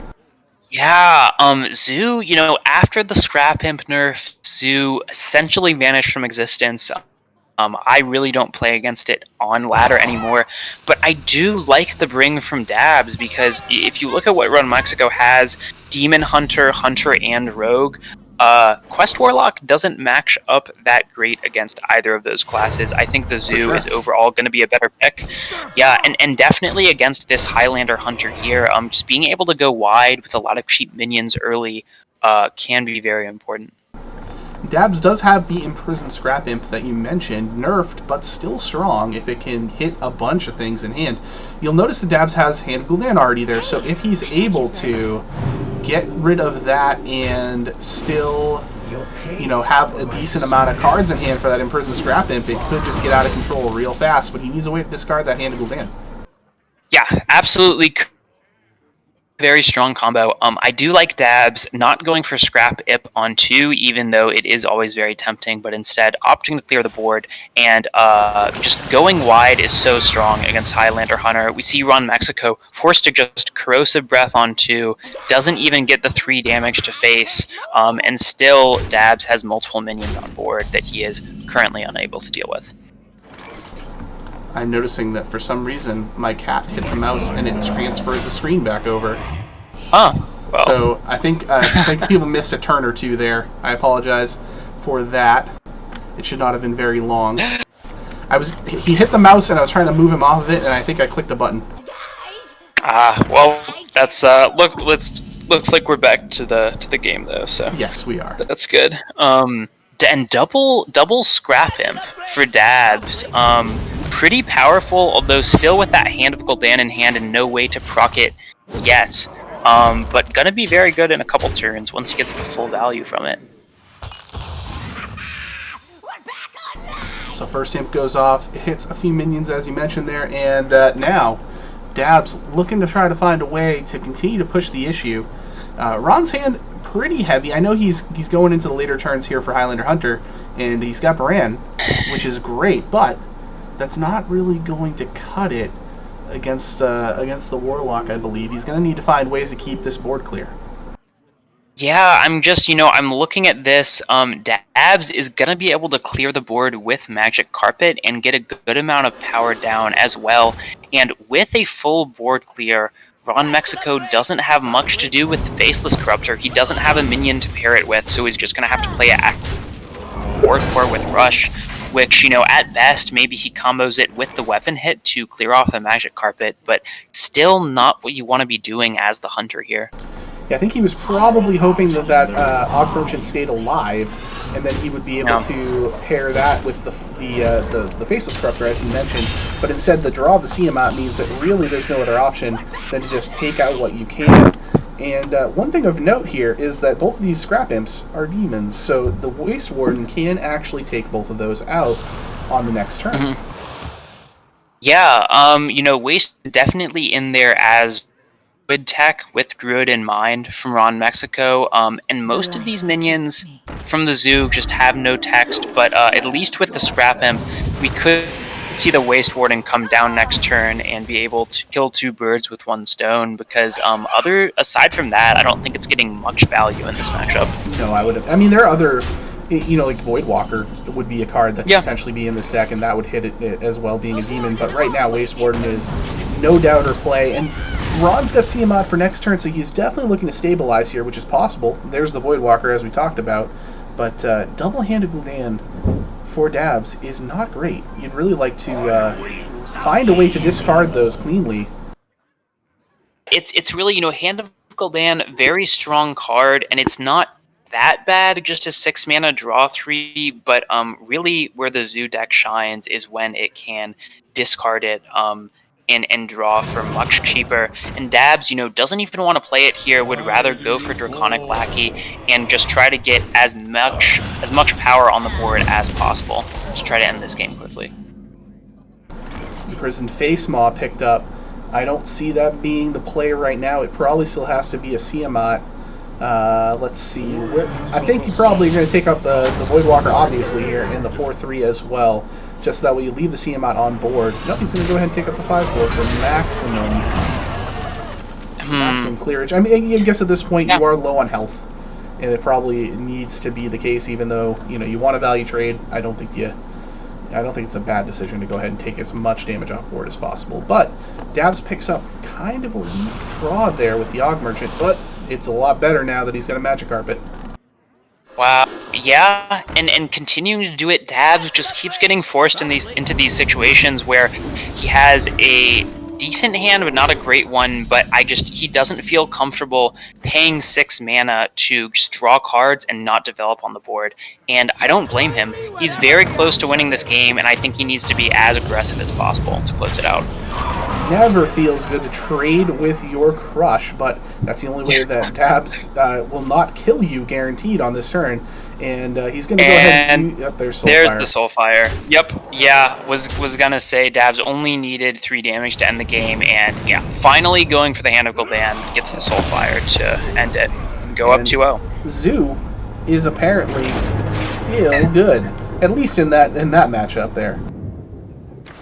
Yeah, and it makes sense. Quest Warlock probably overall the stronger deck, but against Highlander Hunter, we saw Dabs had a pretty solid start, had a lot of 1-drops early, had both Scrap Imps, and when you force the Highlander Hunter to do things like trade with their Bran, like play Bran, trade with their King Crush, that's always a good feeling. Now Ron will look to try and extend the series here, as Mrgl is leading 11-10 at the moment, so a win here for Dabs would lock up the week, I believe. Actually, this might just be the last game of the series now that I think about it, but Ron needs it to go to Game 5 in order to stay alive. Yeah, and this matchup, what do you think of this, Highlander Hunter against the Spell Druid here? I think that it feels like you have to be extremely aggressive to be successful as the hunter. Like you have to curve, and everything has to really kind of work in your favor, because you know that you're just going to be giving the druid a lot of time to work with, and Dabs is going to try to take advantage of that as much as he can with draw, with ramp. Which we don't see ramp in his hand, but he did draw Fungal Fortunes and managed not to discard anything, and there's a second Fungal Fortunes. Wow. Yeah, no, it's definitely close, and I think a lot of it comes down to, is Overgrowth. the druid able to get their ramp, able to get out an early Glowfly or Mount Seller, because the hunter does struggle to deal with a wide board. But without ramp, the hunter can usually just curve out, get a lot of damage in the early game, and then close out the game. RonMexico here, not with the worst play. He has had a 1-drop, a 2-drop, into a 3-drop, and this Dragon Queen Alexstrasza pickup, if he gets to turn 9, is going to be extremely powerful. He's got the 4th drop with the Evasive Feywing next turn, but Dabs does... He has a choice there between ramping and using a Bog Meme to clear out the 4-3, since he just picked up a Mount Seller. I think holding on to Bog Meme is absolutely the correct decision, and we're going to see what he does here. It's probably time to go off with that Mount Seller this turn. I think so. You can get 3 drops from it. You can probably Iron Bark your Mount Seller, Bog Beam the 4/3, and then just send Moonfire Face, because it can't hit either the Fairy Dragon or the Evasive Feywing on board, but we'll still get another 3 drop, so definitely worth it. I was thinking, Nice. I like the ordering because you can Iron Bark, you can choose a minion to Iron Bark that's not the Mount Seller. Of course, you would have preferred it to be on the Mrgl, but the Mrgl showed up via the Iron Bark. So still a pretty decent little taunt wall now that's going to slow Ron down, and hopefully for Dabs, keep that Mount Seller alive and allow him to have a full 8 mana next turn to work with and do some really crazy stuff. Absolutely, yeah, and it's nice in this situation to, put the taunt up on something that isn't the Mount Seller and protect it. Here we see RonMexico does have Zephrys in hand, and I would imagine we see him look to Zephrys and get a clear on this Mount Seller. Choosing to coin first, I'm not exactly sure what he's looking for here. Shadowwood Ruin, I believe. Oh, Shadowwood Ruin, you're right. I had forgotten that card existed, to be honest, but able to take out the Mrgl as well. Yeah, he ordered that perfectly. He used his 5+ attack minion first to kill a minion, and then he used the Zephrys to get the Shadowwood Ruin, so it didn't take out his Feywing, and that was really well done by Ron. Very heads-up play. Not sure if that's one I would have seen, just because I never see that card get played, to be honest.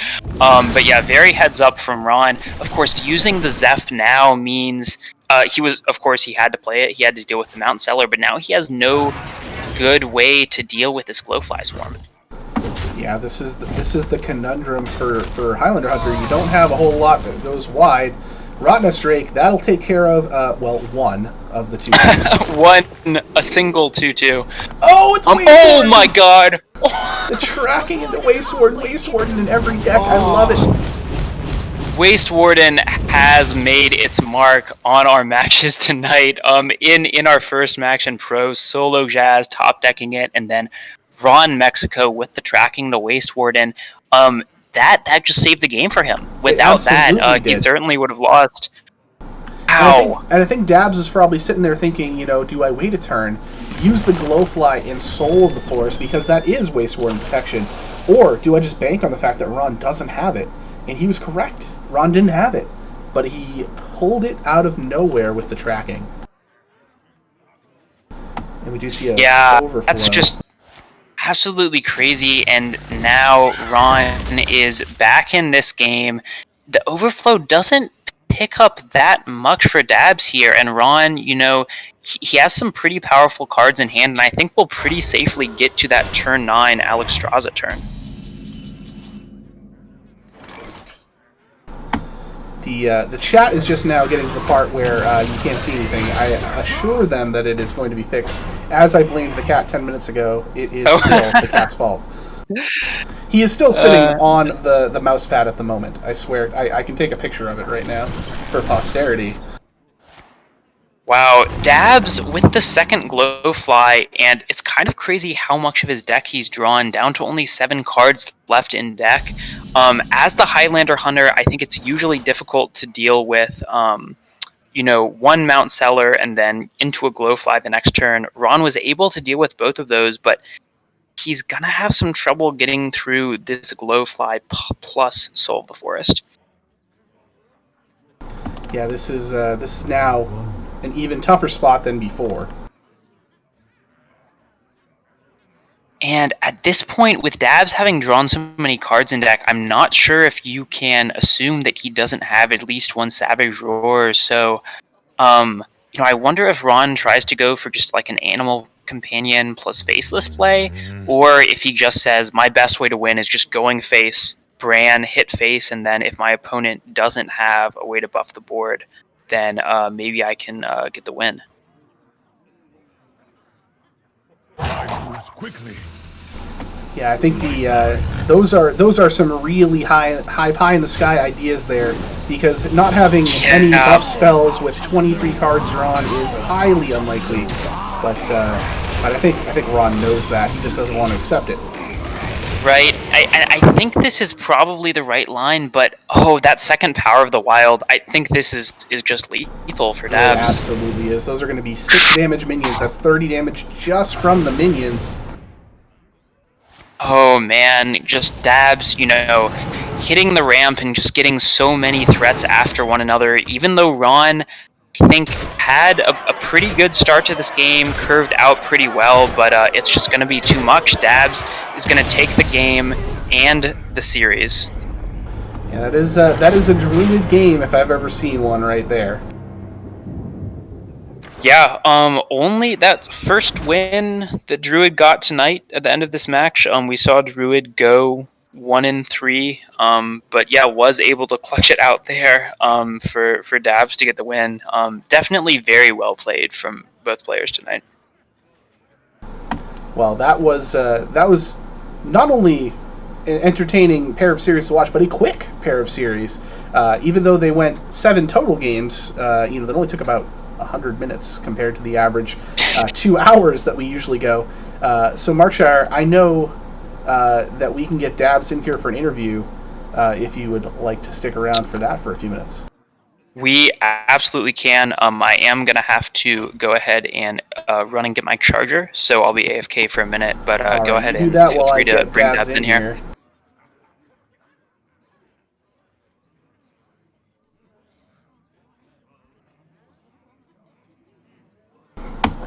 So that is a win for Mrgl on the week, not only securing the 1 seed, but doing it in style and getting the win over the Stubbs. And we'll have to see now how the standings shake out at this point, because I think when we looked at it before, the Stubbs were still in good position. Yeah, they picking up 1 more point. They're going to finish the week with 131, which is 2 points up on TMDH at the moment, with quite a few points left for TMDH. So the Stubbs will likely drop down to at least 4th place. So it's going to be up to the Bloodbloomers. They can get 7 more points this week. So everything hinges on Anfal playing tomorrow, or tonight rather.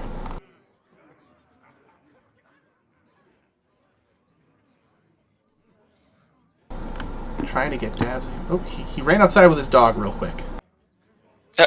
Okay. Cool. All right, I just got back. So will we be able to get the interview, or is he?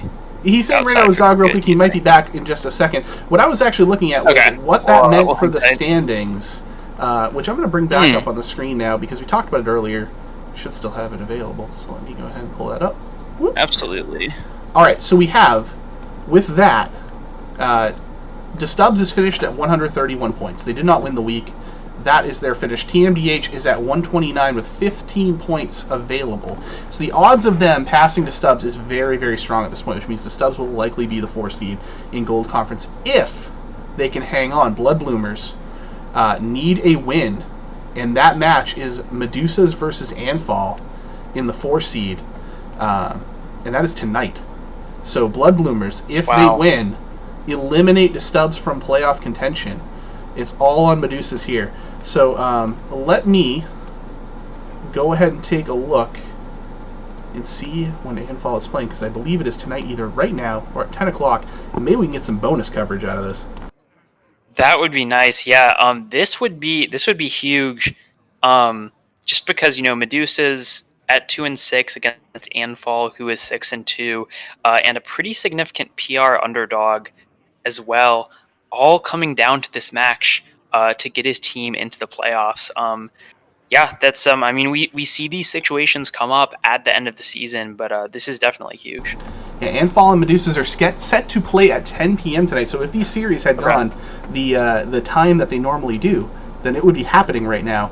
So 40-minute stall might be a little too much, but we could see if they're willing to move up and play on stream and bring the bonus content to the people. If you're willing to stick around, Markshire. Definitely, I am absolutely willing if they can go ahead and get in and play right now.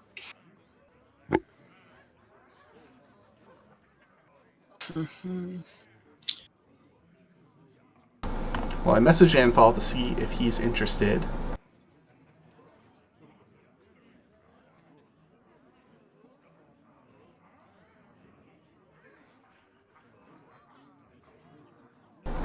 And I messaged Meduzas as well, so we will see.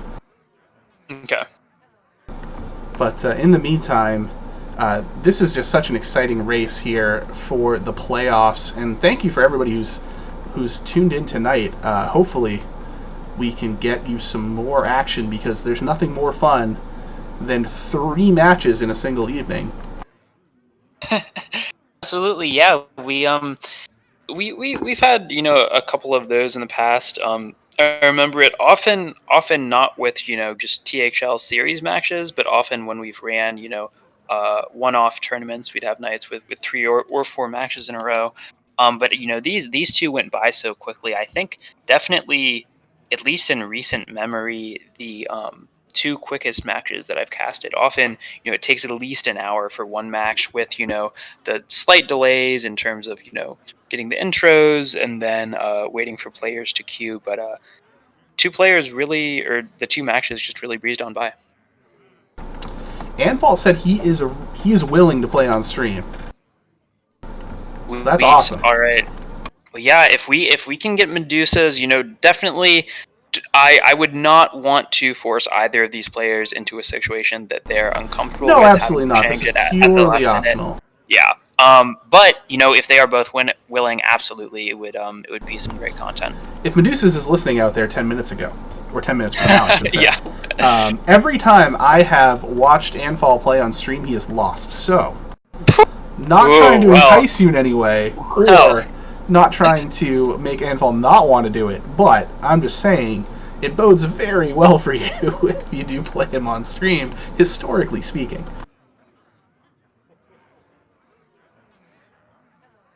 Yeah. So speaking of other things to do on stream, do you know if we're able to bring in Dabs for an interview?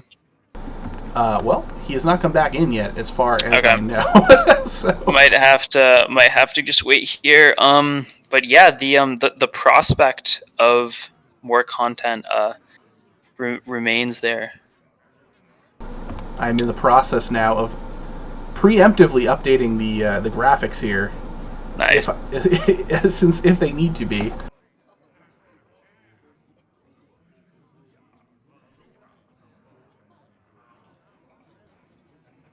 I will catching up on Twitch chat, seeing the reaction to the tracking into Waste Warden from RonMexico after the very strong Zeph Shadow Word Ruin clear.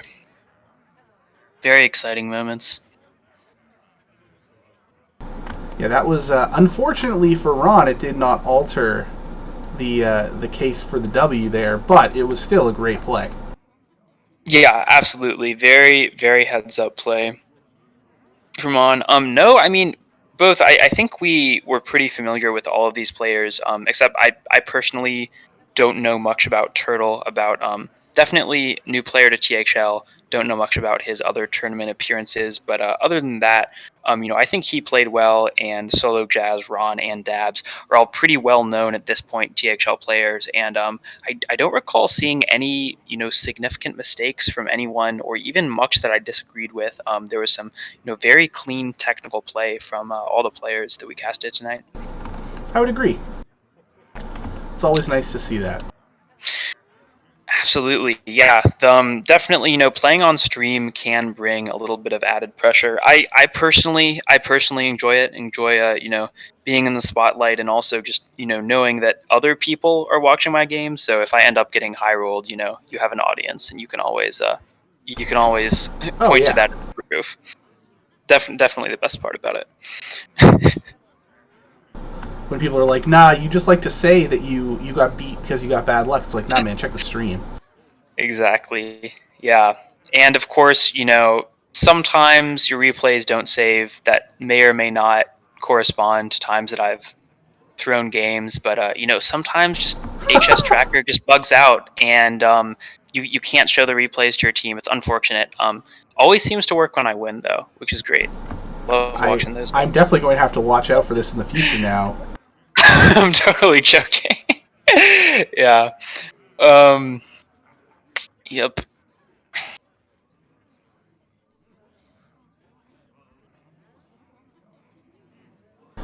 Why couldn't these players be using the same classes as the last ones?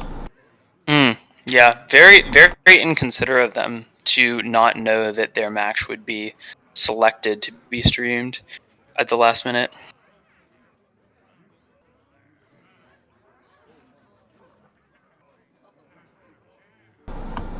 Got it halfway set up, so we're almost there in case we need to do this on the fly. Just so you know what Meduzas classes are. I should have put him on the left side. It was the exact same classes.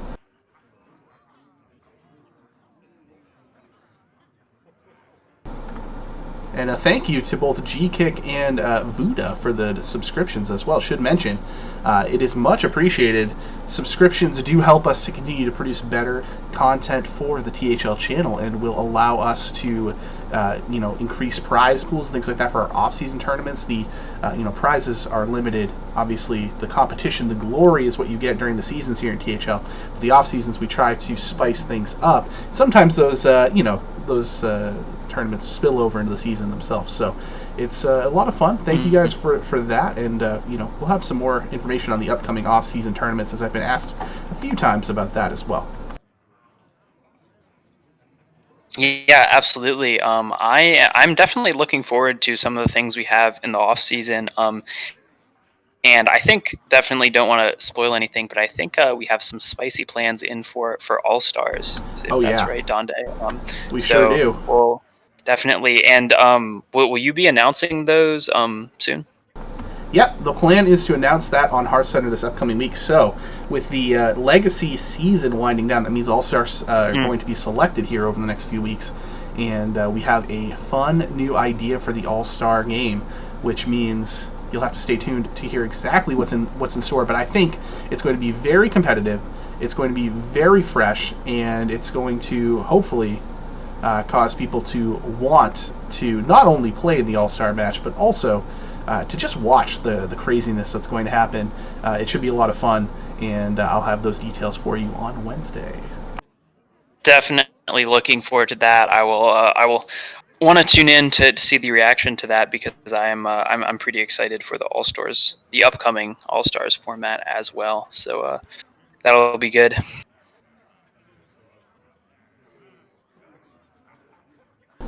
So, I haven't heard from Meduzas yet. All right. Well, I think we can give him another couple minutes. Wait a sec. It says preparing to battle a friend. Really? You think they're queuing up now? Well, it's Anfal. Or wait, from Anfal? Okay. Anfal doesn't say preparing to battle a friend, so I don't know. I will go ahead and boot up Hearthstone again in anticipation.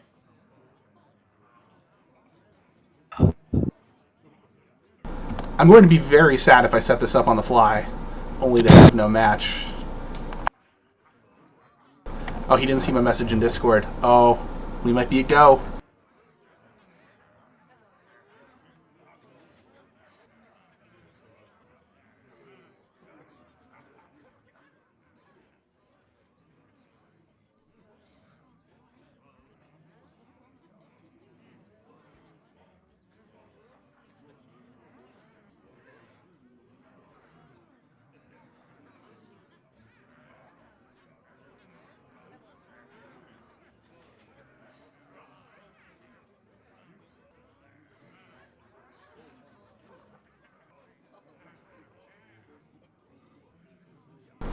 He said he's in. We have a match. All right. All right, and are they ready to go like right now? I think so. Perfect. All right, I don't think I have Meduzas added. Donde, if you could shoot me, if you have him, if you could shoot over that battle tag real quick, that would be great. I do think I have Anfal though.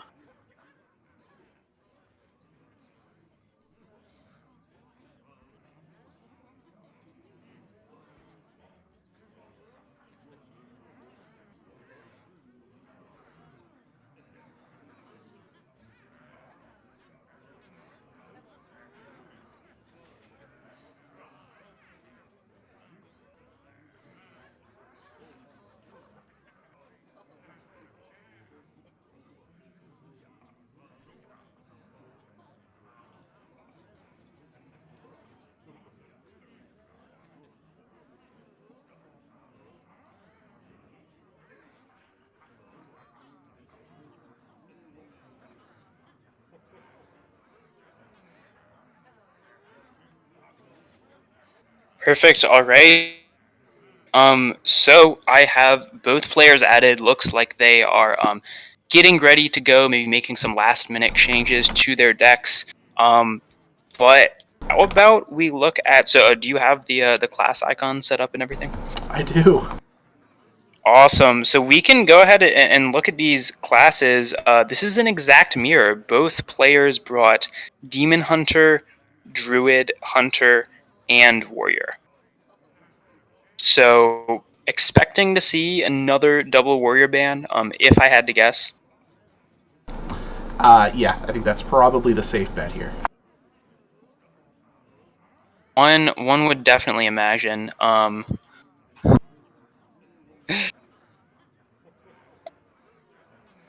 Hopefully Twitch chat stays around, because there is, of course, going to be about 10 minutes delay from their Yeah, that's why I'm trying to let everyone know yeah. now, so that way they Yes. don't bail out, not realize the stream's still going, and miss out on this awesome bonus content.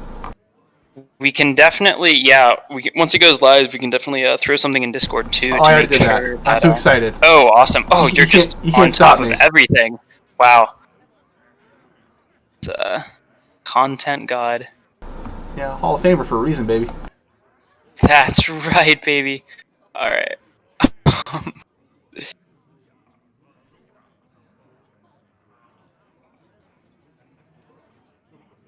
So looking at the classes here, yeah, it's going to be a pure mirror in Druid or Demon Hunter, Druid Hunter, Warrior. It'll all depend on the bans, but as you said, I expect a double Warrior ban, which would mean it is a pure mirror as well. Depending on, of course, Yep. the class archetypes that they decide to bring. Definitely. I mean, yeah, and just looking at it, I mean, you could see them bring some things that were a little bit out of the ordinary, but it's kind of difficult for me to see any of these classes being teched in a way that they feel strong overall against Warrior. So again, would be very surprised to see anything out of the ordinary. I'll be interested to see what techs they bring for sure. Would not be surprised if we saw another Waste Warden in this match, and we've seen how strong that can be tonight. Yeah, it's definitely a card that is picking up steam, especially in the current meta. Yes.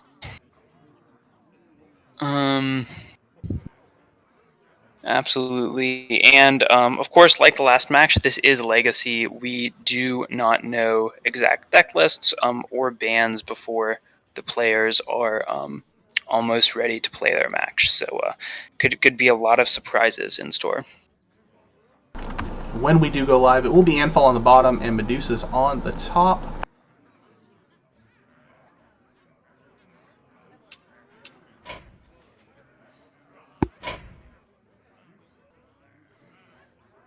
And let these players know that they are good to queue.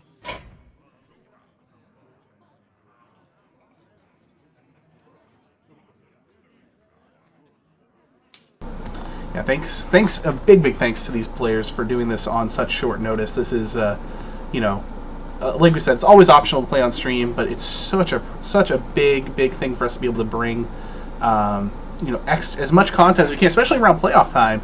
And we've got some bans as well, so let's go ahead and add those. It's not a double warrior band. What? Okay, let's hear it. So Medusa's banned Anfal's Demon Hunter, and Anfal banned Medusa's Warrior. So we are going to get a single warrior ban. Man, that's surprising.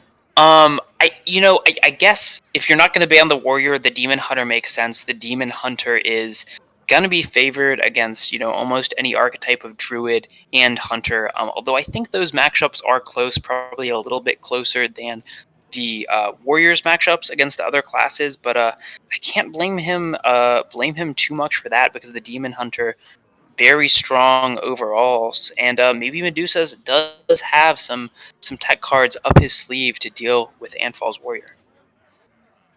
Yeah, I would say if you were deciding to leave it up, you've got to have a plan to beat that warrior. Absolutely. Doesn't now it's not like just if the warrior does get through, Meduzas can still win, but yeah, I would be surprised not to see some cards such as Acidic Swamp Ooze. Although it would really only fit into the hunter. Maybe you could run Ooze in Demon Hunter, but I don't think it would be super impactful unless Meduzas has opted to go for the slower control variant of Demon Hunter, which we've seen make a resurgence after the Twin Slice nerf.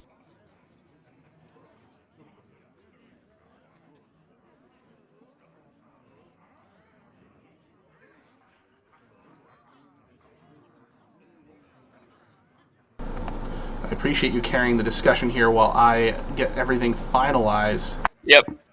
I apologize for the awkward silence. Absolutely.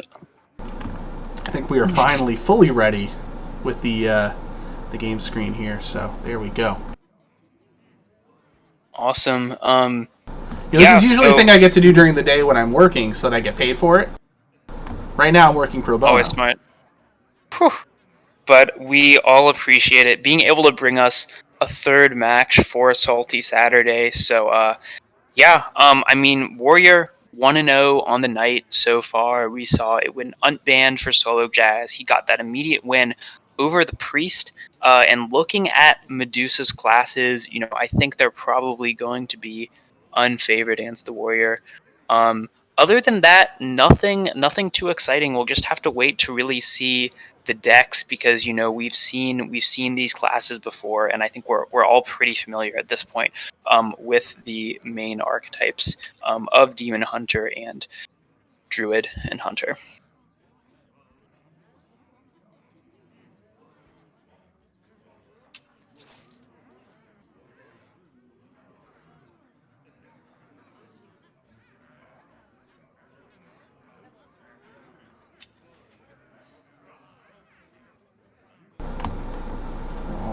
Let's see. Still in the preparing. They are getting prepared, and I mean, why not, right? This is everything is on the line for Meduzas and for his team. So definitely don't mind him for taking his time, making sure that he is set before this extremely important match. And they are, they are going a little bit earlier. Yes. So I do, we are being patient right now and letting them lead us into content land, because they're doing this of their own, out of the kindness of their hearts. 15 minutes early, unexpected, big match. Mm-hmm. They don't have to do this at all. But can you talk about an epic story if Meduzas can go ahead and get this win? Absolutely. I mean, we talked earlier, Meduzas hasn't had the best season. I think, I don't think he was an all-star, but he's had some pretty strong seasons in the past. But 2-6 in the 4 seed, not really what he wanted to do this season. Going up against Anfal, who right now is in Legend, where Meduzas is sitting at Diamond 2, but still fairly close, still a 4 seed battle, but definitely would be a huge upset if Meduzas were able to pull this off. Not only that, Anfal was the #1 ranked player in Legacy just 2 weeks ago. He did happen to lose, to drop himself to 6-2 and fall out of that top slot. So that was last week. He'll be looking to redeem himself and keep the momentum, or regain the momentum, I should say, going to the playoffs for the Hot ZILFS. As it stands right now, the Hot ZILFS at 2 would play Beast Mode, who are sitting over in 3 in the Red Conference, with HSA being the 2 seed. If Bloodbloomers win, they bump Teenage Mutant Demon Hunters prospectively up to 3, while the Stubbs drops out of the playoffs, which means Bloodbloomers will make the playoffs but have to play the Good Luck Albatrosses, and that's going to be a tough match in and of itself. And I mean, let's talk about how dominant of a season Good Luck Albatrosses have had. Definitely. Only losing 1 series the entire match. And just looking at these records, everyone actually Lotus Knight, their 1 seed and captain, is sitting at only 4-5 with his loss to Zabe this week. But other than that, Mike at 6-2, Chewbacca at 7-1. Right now they have 2 subbing in for, I believe, Inzi. And I don't know Inzi's exact record off the top of my head, but I believe it was very strong, and he was several games over 500. We are going into the match. Oh, yes. Sorry, didn't mean to cut you off there, but also didn't Oh, no, that's great. I definitely don't want to miss any of this match. Players are getting right into it, and we've got Anfal on Hunter against Medusa's Druid, an exact replay of the last match that we saw from RonMexico against Stubbs. It looks like it's going to be a Highlander Hunter with that evasive worm in hand, and that actually an interesting card in and of itself, because that's not a card that you see typically gets run in the Highlander Hunter, so that's got to be a tech in there for something. Yeah, bit interesting to see it. I wonder if maybe Anfal has gone a little bit heavier on the dragon side. But Battle Mage, Battle Mage into Felmaw is exactly what he wants. Can't really get a better curve than that as the Highlander Hunter. But Meduzas here looking pretty solid too. Crystal Power into Fungal Fortunes, and he already has Glowfly Swarm in hand if he can get to turn 5 or at least get to turn 5 mana in a decent spot. Slight downside of using that crystal power, though, is now it will make that inevitable Glowfly a little bit weaker, and we do see a discard incoming of an exotic Mount Seller off of that Fungal Fortunes. He has Sarah in hand, he's got an Explorer in hand, so losing the 1 Mount Seller isn't exactly going to end the Druid's hopes of winning, but it is unfortunate.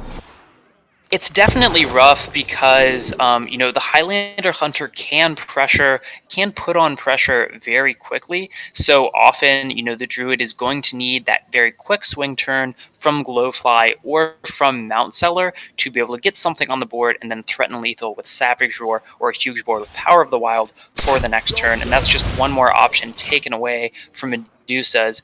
Even with Ysera in hand, I'm not really sure if Ysera will come into play in this game because of how aggressive the Highlander Hunter usually plays out. And we saw a bit of a slow turn there for Anfal. All he really had an option to do was go tracking, and then nothing else that was playable immediately. He opted to take the Animal Companion, which means no more Faceless Corruptor. Yeah. And we are going to see Face Maw. It only has one option, that's Go Face right there. But Face Maw. It was going to go Face regardless, because that's how that card does. But now Anfal continue to put some power on board here and force Meduzas off his game plan a little bit. Yeah, 2 5/4s, 1 untargetable. Very strong board for Anfal. Meduzas here can go for the coin Glowfly, and will it be for 5 if I'm counting this correctly, or I think it'll only be for 5 2/2s, which is actually not strong. Your math is accurate. I believe it will be 5 here with the coin. Yeah, really not great to draw 2 minions. Often when you play Glowfly, you have 0 or 1 minions in hand, it's pretty rare as the Spell Druid to get more than that. Would love to see the Animal Companion have been a lead-off with the Unleash the Hounds, but that's not going to happen on this turn. Wow. However, I do like that he's got the Dwarven Sharpshooter in hand that can be used to clear off one of these 2/2s and go face with the 5/4s, really putting Meduzas on the back foot. And then if he doesn't have enough damage to just kill Anfal outright, he's going to have to use those to trade. So I think that's the right play here. You can also use the Bone Wraith instead. Anfal can also just go for the Unleash and try to take care of some of these 2/2s. Just Unleash Hero Power, he could trade with 4 of the 1/1s and clear 2 2/2s off, and then maybe go face with the 2 5/4s. Well, the reason I like the Sharpshooter plus kill a 2/2 is it felt like a kind of sneaky play, because if you leave those 2/2s up and you say, all right, use them to kill my 5/4s, go for it, or you don't, and then you have the counter kill with Unleash the Hounds next turn if he doesn't kill the 5/4s. That's true. That's true. Just kind of like a trap play. knowing, yeah, definitely fair. Knowing how powerful, or how many ways Druid has to leverage 2/2s on board with Savage Roar and Power of the Wild, I wouldn't have hated being just more aggressive in clearing them. But I think this play is going to work out for Anfal, because see a Power of the Wild, we do see a Soul of the Forest, but he doesn't really have a great way to deal with this board. Yeah, he's got Bran in hand too, so make it to turn 7, no taunts in the way, and Crush is going to come chug in the face, so that could just be enough to end this game as well. But like you said here, Medusa's going to have to find a way. He's probably going to, I would say, coin out the Emerald Explorer here, or one of the Emerald Explorers. And this still isn't bad. Explorer. Yeah, he can even take the other Explorer. I mean, this is definitely the pick here, right? Even though he now has 2 Explorers in hand, but anything to stop the bleeding here, because Anfal just has so much power on board. Yeah, Ysera is nice, but at the same time, it is not what you're looking to do at this point. You're looking to survive, and I'm trying to think, is there a way that Anfal can get through here? I think, I want to say that he should Animal Companion first and see what he gets, because I think he does have a chance here to get lethal depending on what he rules. He might want a Companion first, and then if it's Leok, trade a 5/4 in. Well, if he trades the 5/4 in the 1/3, then he gets maximum Unleash the Hounds. And I'm trying to do the math here. Is that enough?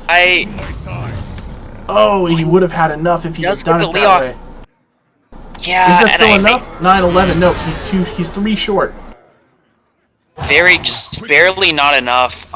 It was close. I do think that going Leok first, even Huffer might have been lethal, although I didn't fully do the math on that. But Anfal still, despite going for this, slightly slower play, is still in a very strong spot. I'm not sure what Meduzas can do to get out of this. Yeah, I think the key there was if he had Leok'd first, or if he had Animal Companion into Leok, he would have been able to use the 2/3 to attack the 4/8 anyway, thus dealing 2 damage just like he would have with the hero power, then use the Unleash the Hound. So, like, mathematically speaking, you're doing the same amount of damage ultimately to the 4/8. It's just that you're using a body instead that you can replace with another body. But yeah, Savage Roar is going to be used somewhat defensively here to try and clear off as much of this board as possible, but there's no way to taunt. He doesn't have Iron Bark in hand. And Meduzas, I mean, he can full clear this board, but no crystal power in hand. Overflow is way too expensive, so he's just gonna die to King Crush next turn. Yeah, that's really. I mean, Anfal kind of had multiple ways, kind of picking his poison on how he wanted to try and end this game, and we're gonna see him end this game with a Bran, or I guess Zephyrus if he'd really like to now. I mean. He could have hero power and Unleash the Hounds if he wanted to. He had so many choices. The Highlander Hunter got there. It's not an amazing matchup for the Highlander Hunter, but Anfal managed to negotiate his way to a W. Yeah, and that's I mean, I think that just how important drawing ramp is to Druid. We saw Meduzas there. He had Glowfly, he had a Crystal Power and a Fungal, but still without drawing ramp, the Spell Druid deck does not do very well where it has to fight fairly when it's on its turn 5 and turn 6, and actually only has 5 and 6 mana to its opponent's 5 or 6 mana. Without that, Meduzas was never really able to leverage his board. And it's an ongoing discussion, too, and exactly how to make up that Druid deck. Obviously, the Dragon version is going to have Breath of Dreams as a secondary option to ramp. You also have Wild Growth as a possibility in the Pure Spell version that doesn't include the Explorers. So there's a lot of discussion on exactly what the best method there is. But like you said, the unifying force between all of them is that ramp equals good, lets you do broken things quick. Absolutely, and now we see the two players getting into the next match. Anfal will queue up the Warrior. Looks to be Egg Warrior. We see Serpent Egg in hand, and Meduzas on what appears to be Highlander Hunter. Now, the Warrior, I would say, is favored here, but I think the Highlander Hunter matchup is not too bad. I think it's still fairly close. It's our friend Waste Warden in Medusa's opening hand here, though that is not as powerful unless Anfal is using like a pure Pirate Warrior, and then it's pretty good actually, but that's probably not the case here. No. I was a little bit surprised to see Anfal throw back Serpent Egg. Even with Corsair Cache, which is probably a better play on turn 2, I think Serpent Egg is still pretty powerful early game against Hunter. But regardless, with the Corsair Cache and with Ankar and Wormall in hand, Anfal is going to have just a wealth of options to deal with any early game that Meduzas has. Yeah, he did pitch back one Livewire Lance and then picked up an Ankar, so he's going to have potentially all 3 weapons in his hand pretty quick. Yep. This is a position, we mentioned this before the match, what tech options Meduzas chose, having left the Warrior up. I would expect Acidic Swamp Ooze to be in this Hunter for Meduzas, and that could be very powerful coming down on a 2 durability weapon that Anfal got from Corsair Cache, assuming, of course, that he swings the first turn that he plays it.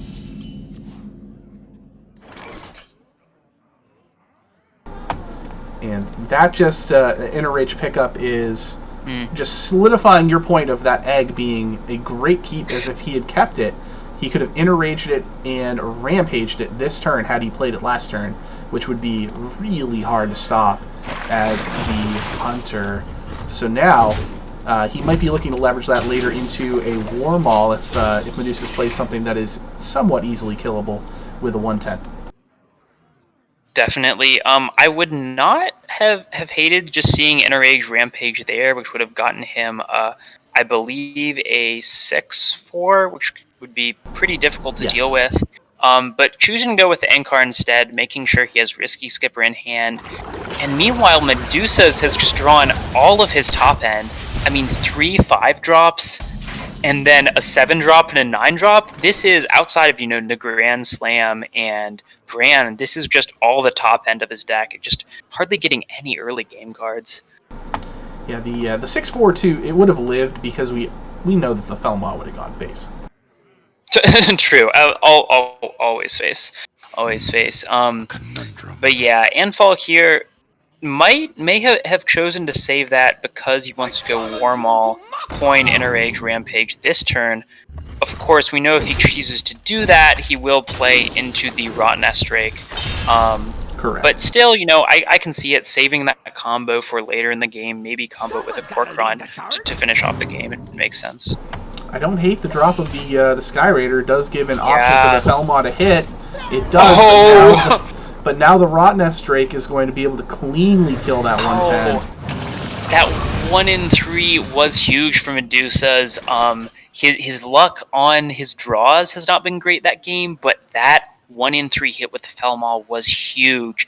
And Meduzas now, with a 5/3 and a 6/5 on board, is in a pretty solid spot this game. Yeah, it's kind of a question here as Anfal, like, what are you trying to do at this point? He doesn't have a whole lot of minions in hand, and the ones he does aren't working together so hot at the moment, so he's got to use the Livewire Lance to clear off the Felmaw, and now Faceless Lackey. rolls a Yeah. 2-2. Not bad. Yeah, and we are getting into the point of the game where, Meduzas, Anfal Ooh. did not put together, a very, very strong board. He didn't have a lot of minions on board in the early game, so Medusa sort of survived that, and now is getting to the point where he can play some of these stronger cards that were unplayable in his hand, and could look to push and really leverage this board to close out the game over this next couple turns. The danger, of course, is that the Egg Warrior has so much burst potential. We saw it earlier in Grom. Yeah. And Anfal still get the coin, for a turn 10 play that is a long way down the line. But it is a 24 damage combo if you get Grom and Inner Rage on, and that's a very easy thing to do with this deck. So the question is whether or not Anfal can afford to hang on to those cards while Medusa starts to do all the things he wants to do here over the next 3 turns, because you're going to see Tiamat, we're going to see Dragon Queen Alexstrasza. It's really, like you said, it's Medusas did a great job of surviving this early going. Mm-hmm.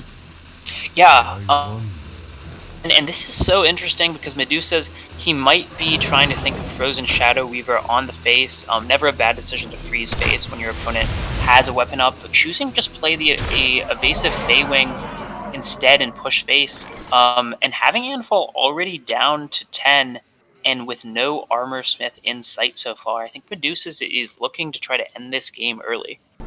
Yeah, I like that play. No reason to trade there when you can really put the screws to Anfal. He can't really use that weapon to clear off a minion, or he's just going to die. We don't see Brand in hand yet for Medusas, but that is an option and something that Anfal has to be extremely aware of as a possibility of coming down next turn. Yeah, and this is tough. I believe Anfal can full clear with the Lackey that he gets from Livewire lands, assuming he hits face. I believe the Lackey plus Inner Rage with Risky Skipper with both Risky Skippers would be a full clear, but he's gonna have to order things pretty precisely.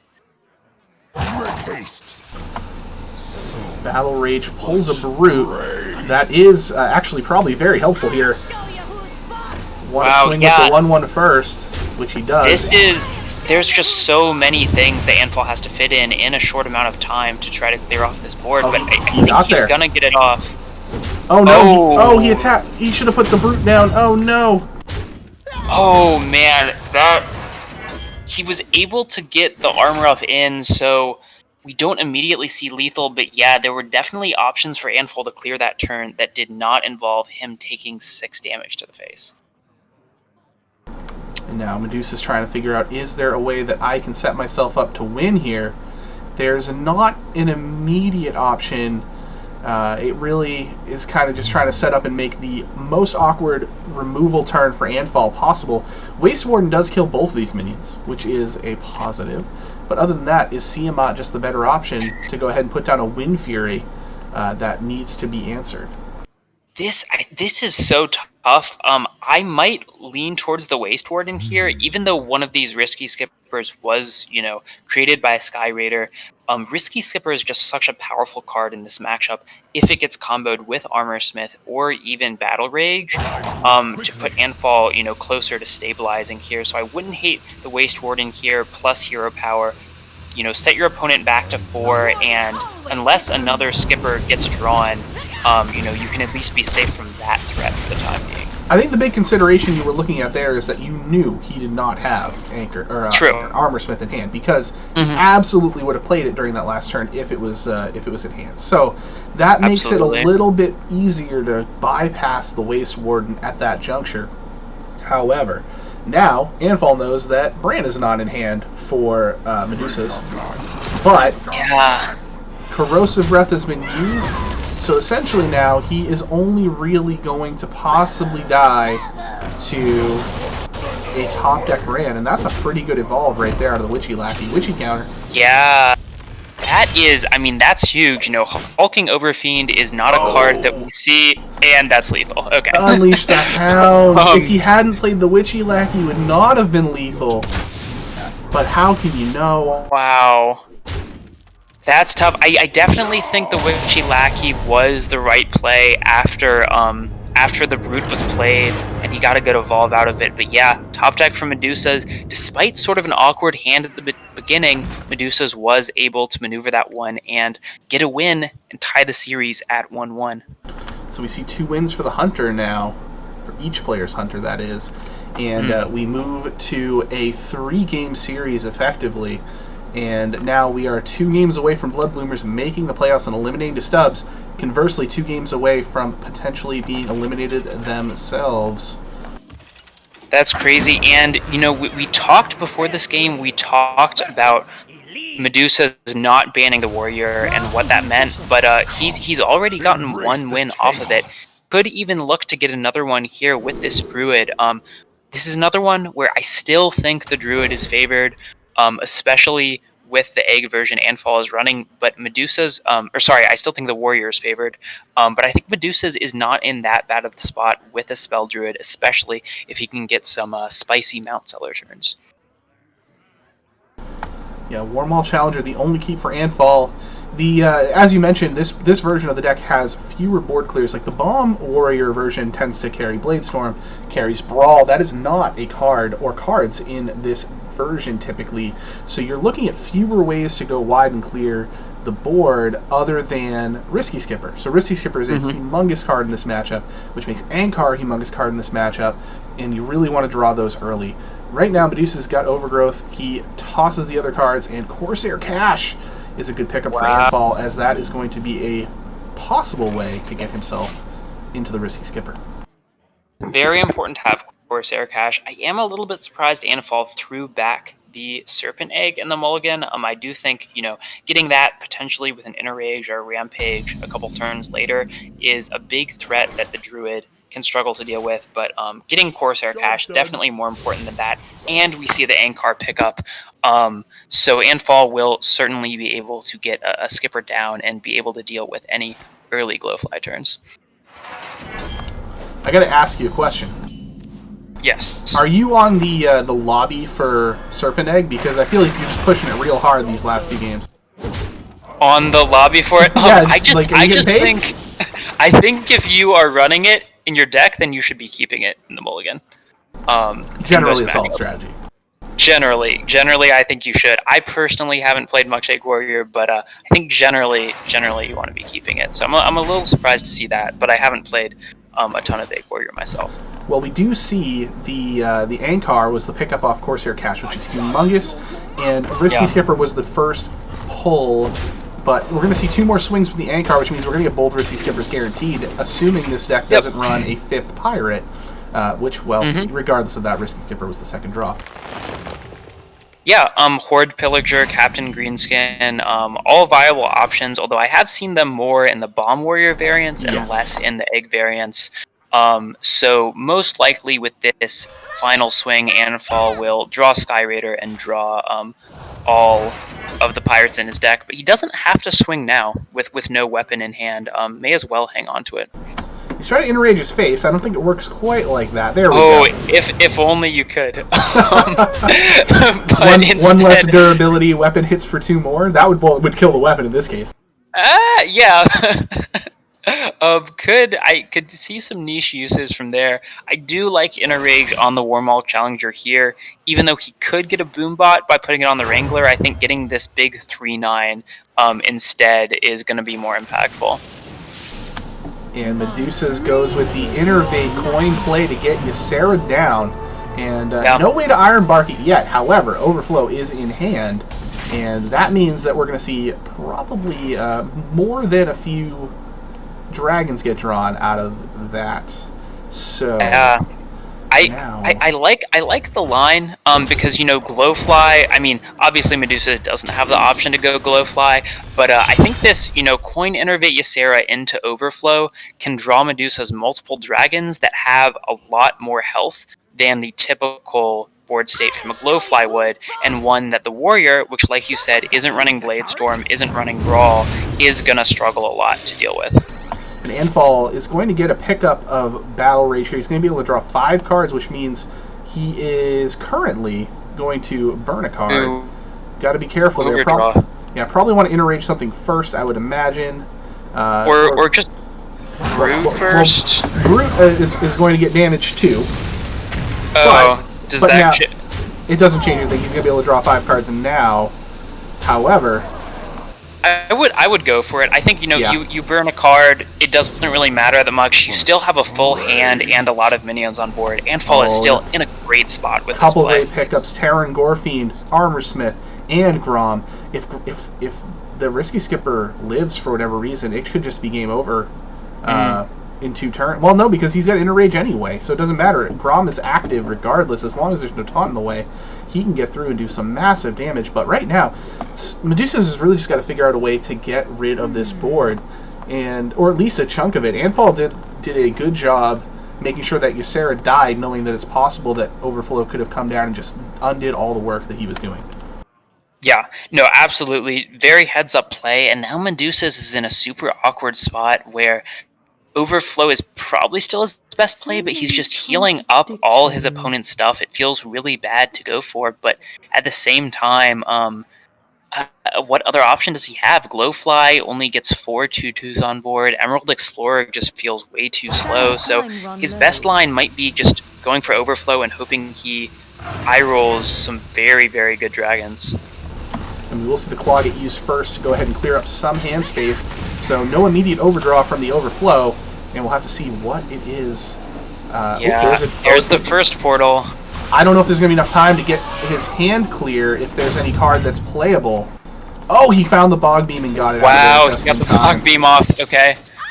But only 1 pickup from the Dream Portal, and for only a 2/3 with spell damage, not what Meduzas wants to see. And Anfal is still in a very commanding spot, it looks like. Yeah, Wormhole Challenger, a very natural play here, as it will take the 2/3 out of contention and leave that Wormhole at a 1/6, or 1/4, sorry. It hits 3 times, not 2. And now, is there a consideration of Terran? I'm thinking just the Bomb Wrangler here. Terran seems like it isn't the line because I feel like it's just a little bit too slow in case your opponent does have a turn where they go off with, say, Mount Seller next turn. That would be my main fear with going for Terran here. We can see Meduzas doesn't quite have Mount Seller. He could always top deck it, so I think Bomb Wrangler is the safer play. Would you have liked to see Risky Skipper into Bomb Wrangler, get those 2 bombs going face? Possibly so. Oh no, it's not Stormu! Oh no! Oh man, that is one of the worst rules for Meduzas, because getting this Nas out, he's gonna struggle a lot to deal with these minions, and will probably just die to Grom. Oh man, I mean that is of course if Anfal can get it off, but he only has to play 2 cards here to... Actually, this isn't guaranteed lethal, is it? It might be. So it's going to be 12, 13, 14, 15, 16 damage. No, he needs to put the bombs into Nozdormu to guarantee, well, not guarantee lethal, but make the best possible option. He's not going to. He's just going to go ahead and hit the face, but we'll see. Oh, man. This is insane. Everything is moving at breakneck speed. The Nas still in play. I'm not sure if there's anything Meduzas can do. He can trade the 8/8 in, and I think you have to do that not only to take the 12/8 off the board, but also to give yourself more time. Because in this case, I don't think Meduzas is getting himself out of this without the full turn time. Yeah, the frenetic pace of those few turns was very, very high, and now we're going to slow down a little bit, really take a little bit of stock of our hand, and try to figure out where we go from here. Emerald Explorer is an option to put a taunt wall up.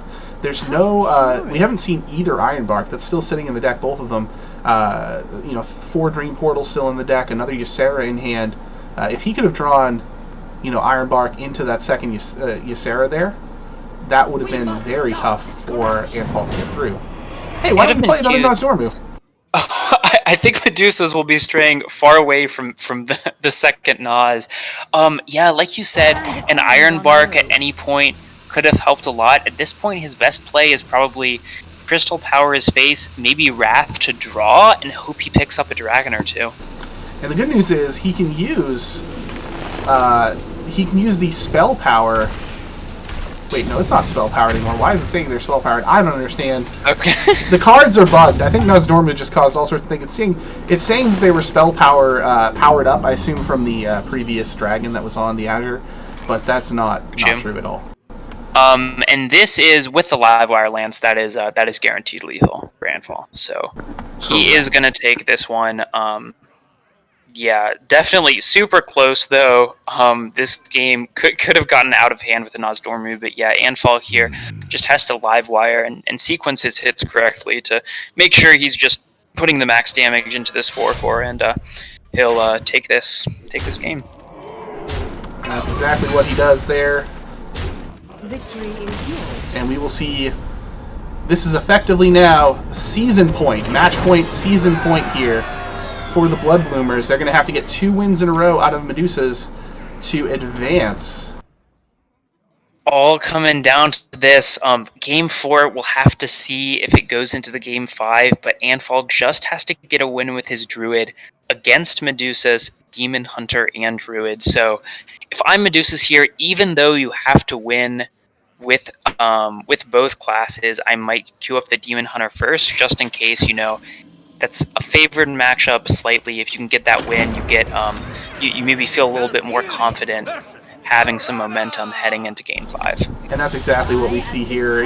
Like you said, it's about getting into the right mindset. You get that win, and then you can go ahead and worry about Game 5 when it arrives. You don't need to get ahead of yourself. Exactly. Take it one game, one turn at a time here, and Meduzas can still be fine. That's an opening hand that you like to see. There's a good little curve there, and Anfal does have Claw and Crystal power, so you should be able to counter a few of these early plays. Meduzas, interesting, he's got Coin, could coin out the Bone Chewer to protect, but he's going to just use Battle Mage instead. I think the Battle Mage makes sense. He's probably looking to, go Bone Chewer on 2, and then Satyr, coin Hero Power, or coin Twin Slice to get the Satyr going. And Anfal does have a lot of options with Claw and Double Crystal Power. Has a lot of options to deal with the early game minions that the Demon Hunter. But we don't see a Fungal Fortunes, and we don't see Ramp yet, and we know how important it is for the Druid to get that Ramp. So right now, Anfal is just stuck playing defensively. Glowfly Swarm is picked up. It won't be super powerful, though, if Anfal is trying to use his stuff to remove. I kind of like just using the Power of the Wild here as a 3/2. I don't hate it. It does play into the Satyr coin Twin Slice that Meduzas has, but of course, from Anfal's perspective, he's probably not expecting that exact 2-card combo, and having the 3/2 to combo in does make sense. Opts to use the Crystal Power instead, which I think will work out for him. Perfectly fine. He is using a lot of resources. I think that was a perfectly fine decision. The second Satyr. Satyr Wow. number 2. So Meduzas is going to have, he's seen Crystal Power, he's seen Claw, which means that if you have the third one, great. But do you have the fourth one at this point to take out the Satyr that will show up on turn 4? I still think that's the right move here. If you're Meduzas, he's got to continue to push the issue and make sure Anfal is always reactionary rather than doing the crazy things he wants to do. Like, if you put down the Satyr on turn 4, or turn 3 here going into Anfal's turn 4, he wants nothing more than to overgrowth, regardless of whether he has it or not. But if he doesn't, or if he does have it and he opts to use it, that's another full turn of Satyr that you get. So that's perfectly fine if you're Meduzas, I would imagine, here in this case. Yeah. No, it makes a lot of sense to be aggressive going into the Druid's turn 4. I could have seen him going down the line of maybe going for Satyr Pass or Shadow Reaver Pass and trying to set up for a Coin Skull, but I don't think it would have worked out with the Twin Slice in hand still, so I like this line a lot more. Wow. Now the overgrowth it's a tough decision for Anfal because he really wants to use the overgrowth, but man, I think you have to use the Crystal Power here. This is so tough, and this is exactly what we talked about. This is why it's so strong to develop threats going into the Druids to the Crystal Power, and I think this is the right play, but now he's going to be in an awkward spot just overgrowthing next turn because Anfal can just play down his second Satyr. You might have to Glowfly Swarm to counter once you see, but that also opens you up to the possibility that if Meduzas then can curve into Warglaives. You just Yeah. gave him all the juice he needs to make a humongous Satyr board, and that is really, really terrible if you're Anfal. Yeah, just Satyr Overseer, just such a powerful card against Druid. Because Anfal here, yeah, he might go for this Glowfly, but assuming he picks up a spell here, it'll only be 4/3 2/2s, and your opponent can easily deal with that without having to trade their 4/2 Satyr in. I still think he probably has to do it. He can't be allowing this game to get totally out of control, but he's going to pick growth instead. Very bold decision. I think that the interesting thing is he's doing that with nothing in hand in terms of no Mount Seller, no cards to activate off of Mount Seller, and also no draw. If he had something like Overflow in hand going into the next turn, I would say absolutely I can consider that a possibility, but I think Glowfly Storm had to be the move there, as Meduzas is just going to start pouring damage in, and he is not going to stop until this game ends. So from Anfal's perspective, though, I think he might think he's so far behind, he has to go for this, and if he top decks exactly Overflow, I think he has a chance to win in this game. Glowfly may have just been too slow, and maybe he can pick up something from Fungal here, but Anfal was just so far behind at that point, I think that neither option was very strong. So he picked up Bogbeam and Wrath, so he can take out both the Shadow Weaver and the Satyr. So he can definitely pare this board down pretty considerably. If he does that and then goes into second Fungal Fortunes, he might be okay here. This is not bad. I like, he's gonna go for the Fungal here first. If he can pick up Iron Bark here to combo with Ysera, oh no, he double he's actually not in a bad. Oh. So he does get the Iron Bark. So Iron Bark Ysera. So he at what cost, Markshire? At what cost? Oh man. One Iron Bark for 2 Mount Sellers. I don't know if Anfal would have taken that trade if he knew it's what he would have gotten, but oh man. That's the meme of I got my Iron Bark, but what did it? I think, this isn't horrible. If Meduzas didn't have exactly Skull next turn, I would say Anfal isn't looking to be in a horrible spot, but yeah. Right now, Meduzas, he can opt to go for the Skull. He can also Warglaze and hit his opponent for 5 with it, so that would be a total of 11 damage coming in. I can see either line being solid here. Or he can just opt to Hero Power instead. I think that's fine. Save the Twin Slice, so in case your opponent does have Iron Bark on a huge minion, you can get more power out of each swing with the Twin Slice and the both second slices that he'll get. My dream is your nightmare.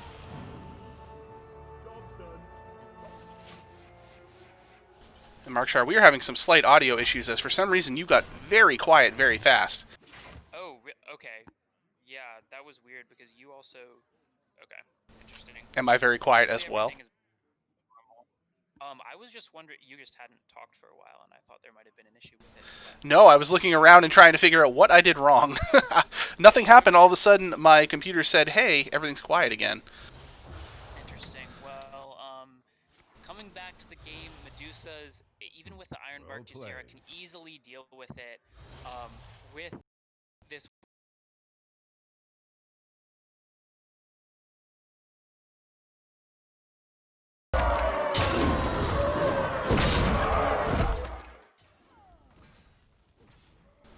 And that will be it.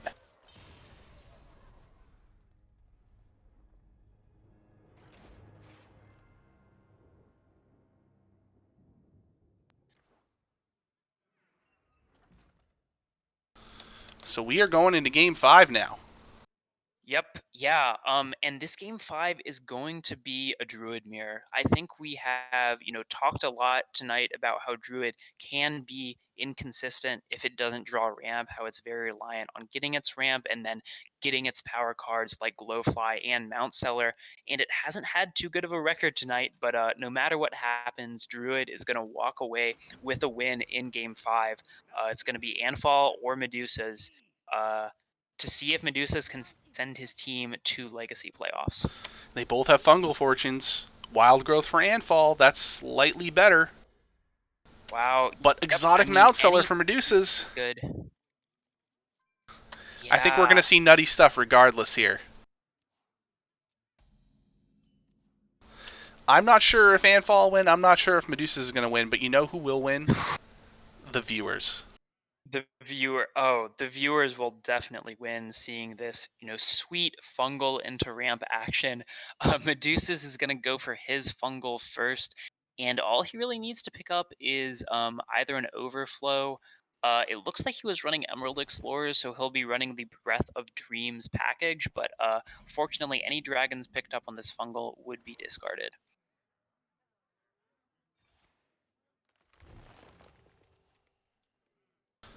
There's the exotic mount seller again. Anfal, once again, the mount sellers just love to turn up in these fungal fortunes and just do not like being drawn naturally. That is definitely going to hurt Anfal here. He does have Glowfly, however. And he actually has the option to coin innervate Glowfly on this turn. And that might be the best option now that he just picked up that Savage Roar.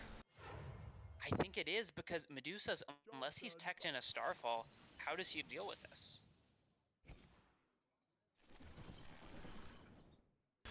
That's a big board right there. Overflow is what he wanted to see. It's scary facing down these 2/2s, but you definitely have to go ahead and overflow. And if Meduzas can live, he has a very strong swing turn coming the other way with Mount Sellers. So you definitely just have to rip Overgrowth. So that's 24 damage, plus 2 for face is 26, so 28. Anfal can bring Meduzas down to effectively 3 or 4 if he hero powers here, if none of these minions die. Wow. And none of them will die. Picks up the Innervate. He can go ahead and claw him down to 1. Oh my god. I think there's no choice here. It has to be. Well, it has to be Savage Roar. There's no doubt in my mind it has to be Savage Roar. Here's the question, though. Meduzas has 2 Iron Barks in hand, so is he going to be able to get through these taunts? Because he's not running any direct damage, I don't think. Well, did we see a Moonfire in the deck? I don't know if we've seen it before.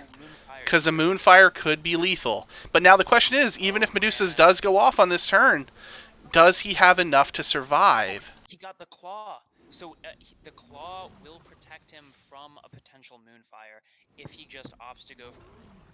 But will it protect him?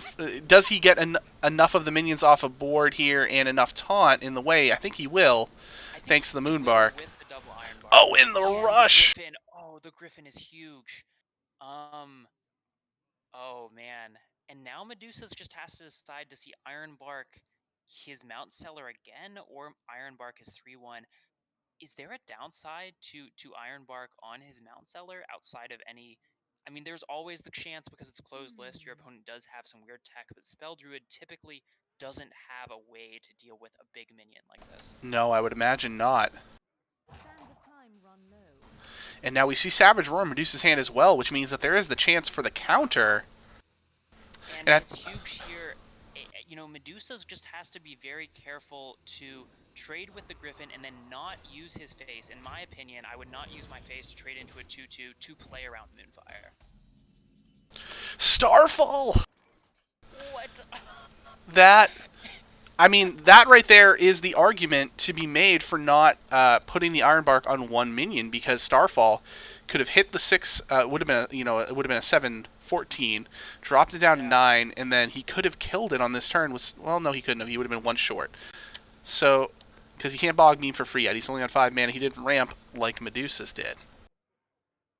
Man, this is tough though, because Anfal here, he really wants to clear Medusa's board with an AoE Starfall, but if he does that, he can't deal with the Mount Seller. Does he just have to Starfall the Mount Seller for 5 and then just trade his 2/2s in? Really tough choice. I mean, he only needs to trade in 3 of the 2/2s, but obviously he's going to then, trade the other one somewhere, which will be to the 2/4. However, I think it might be, so he can Rising Winds into Bog Beam and save the Starfall. I think this is probably the better option. And that is what he's going to choose to do. Yeah. Has to get the Mount Seller off the board, no doubt about that. Yep. And Overflow is going to Wow. heal up Meduzas, draw a bunch of cards, Huge top deck. and he picks Oh, up man. Ysera as well. Ysera can come down next turn, picks up. Mount Seller not super impactful at this stage, but I don't know if it matters that much. Medusa's at 8 mana going into 9 next turn, whereas Anfal doesn't even have Iron Bark activated for 0 yet. He's only at 6 mana. He's going to draw. There's Overgrowth.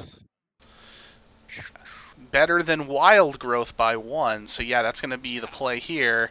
And now he needs to really hope for a pickup that's playable next turn, but you know, he's probably going to want a Starfall too. Is this just lethal? I want to, or is this one 18 20, it's 21 damage right now. Oh wait. No, If he this is lethal because he can Savage Roar Hero Power and then Wrath off his augmented Porcupine. Right? Yes, he can actually. Yes, he can hit it twice with the Wrath, So or Bog Beam it as well. You know, that's totally fine too. yeah. Yes. So this is lethal. If Meduzas doesn't see it and goes for just like Mount Seller instead, I think he's still gonna win the game. Breath of Dreams also could get a buff spell. It does not. I was gonna say it could get like a Power of the Wild. It could get a second Savage Roar. Does he not see it? I didn't see it, so he might not see it. He doesn't see the lethal. It's tricky. You don't often use Wrath to completely clear off your minions. I think he's far enough ahead that it won't end up mattering, but that definitely was a lethal opportunity there. Ysera plus Iron Bark. Oh man. Is Anfal still in this game? I mean, he's in this game insofar as his heart is beating, but it doesn't feel like he's alive for very long. I mean, so like let's look at what happens here for Meduzas. He can obviously still Savage Roar. He can Bog Beam this down to 12. He can Savage Roar and Wrath it twice for a total of 9. That plus a Savage Roar hitting with the Porcupine is 4 damage and then 4 random damage. Man, there's a lot of possibilities this turn. I'm sure it's so okay. I haven't fully counted, but I think this has to be lethal with Bog Beam, Crystal Power, Double Wrath, and Savage Roar. I feel like it's somewhere just if you, I don't know. I think you probably just start with Savage Roar. It's that. Yeah, if you Savage Roar and sink every lethal, right? Savage Roar sink every damage spell you've got into Ysera, and then lead with the Porcupine. It blows up. It does a lot of things with its spikes, and then you just hit face with the remaining stuff. Yeah, the ordering is roughly the same as what you would have done last turn. But he's going to use the Mount Seller. Oh man. He's going to use the Mount Seller, just giving opportunities for Anfal to stay alive. Giving Anfal, and he's toying with his prey. Meduzas, he definitely has this game locked up, but is gonna choose to develop Mount Seller instead. And now, I mean, maybe there's a chance Anfal can overflow into a function dragon. He got the overflow! Oh my god! He can also Wild Growth to get a free draw as well. This is insane. Well, he's definitely ripping overflow. The overflow is first. See what happens. See if you get some insane dragons. Oh my god, this game. There's a dragon. It's a Waxadread. That's not enough. There's another. That's not good either. And there's second overflow, but that doesn't help. Okay, so only 2 dragons is really not a lot. See, Rising Winds to draw again. Anfal, he has another draw. He could chain some portal draws. Iron Bark! Oh man. And the Iron Bark, it's just not gonna be enough. But... Heals himself. Yeah, I don't think that's enough, because we're gonna see a Savage Roar come down. That is way more than enough. Yeah, it's been lethal. It's still lethal. But it's even Yeah, it's And lethaler. Meduzas This is went like in lethal and weapon 11 at this point. Oh man, and just gonna send all the damage spells into the taunt and all this damage face, and Meduzas has sent his team to the playoffs. Wow. That was a crazy finish, fitting of the Druid versus Druid. Not much else to say about that. I mean, that's we with the opening hands, we knew it was going to get crazy. Yeah. It had And everything we would have expected. everything I expected. And those opening hands, Anfal was actually looking to be in a good spot because he had fungal. Both players had fungal. Anfal also had the good wild growth on 3 to follow up, but he ended up not being able to play that. And then when Medusas just had overgrowth on 4 into the Mount Cellar, it was man. Or no, wait, sorry, I forgot. That was the turn. Anfal had like a really early glowfly, right? Yeah. Turn 3. Yeah, Wow. he did. And that was the right play. In my opinion, that's the right play because it wins you the game such a high percentage of the time, but Medusa's just had the perfect answer with Mount Cellar, Bog Beam, double Iron Bark, Innervate Claw. I think that was his entire turn, just absolutely the nuts. Everything that you want from the Mount Cellar turn, and that was able to swing the game in his favor. Well, we are going to get Medusas in here for an interview. We may have missed the Dabs interview, but we're not going to miss the Medusas interview. Medusas, can you hear us? Yes, I can. First of all, congratulations on the win. Second of all, congratulations on sending your team to the playoffs. Thank you. That was the highest stakes that you can probably see outside of an actual playoff match right there, taking it all the way to Game 5 into the Druid mirror. So I guess we'll just start there when ask you about that, because it's obviously a very swingy game. You're trying to find as much ramp as you can. You're trying to find your swing cards, and you were able to do it a little bit quicker and just kind of outlast Anfal there. So what was going through your mind as the game progressed? Basically don't draw any minions off of fungal fortunes because that happened to me a lot in the past weeks. And whenever he coined out Glowfly, I was like, I debated on whether or not to play the Overgrowth because I didn't know if I'd just die or. But I felt like Yeah. Overgrowth, the only way I won was popping off with my exotic. So that was my thought process for that. And that was definitely something we talked about because, as you saw, you got down to 1 health. We don't know if he was running Moonfire specifically. We definitely didn't see them. But you getting that claw kept you just out of range of it, too. So it ended up working out perfectly. But, man, was that a scary moment. Because if he had, he had Innervate, obviously, if he was able to pick up, Power of the Wild, it would have been over. But yeah, that's man, definitely a huge risk, but huge reward for you. So congratulations there. Definitely played well throughout the series. Both of you did, I thought. But there was a unique lethal there for 2 turns in the Druid game with the Porcupine. That if you had wrathed your own and bog beamed your own Porcupine, you could have had it a couple turns earlier, which you'll probably see. It was I didn't see it first. Markshire pointed out, so congrats to Markshire on the most unique lethal. My heart was racing the whole time. I was like, okay, I'm not gonna burst them down from hand right now. So I was just like, okay, create a wide board and just try to set up a 2-turn lethal, I guess. No, you did it. You did it. I mean, you were in enough of a spot there where he had to use all of his resources to try and even get through anyway. So, fortunately, it did not swing the tide. But there were obviously 4 other games in this match too, let alone aside from the Druid. Were you a little bit concerned because I know you lost the game with the Druid earlier in the series, but it was a tough matchup there for you. I guess what was your thought process in banning the Demon Hunter? I know a lot of people are looking to ban Warrior almost exclusively at this point. Yeah, so banning Warrior, I was just thinking, okay, he has to have the nuts for Druid if he's gonna play Warrior. Like he played the Warrior game really well against my Druid. I was just thinking, okay, I'm gonna have no Warrior, so let's just take out his Demon Hunter, and I want to keep my Demon Hunter up and go into his Druid. I mean, it kind of worked out, but I never want the game to come down to a Druid mirror. Oh, nobody does. It's scary.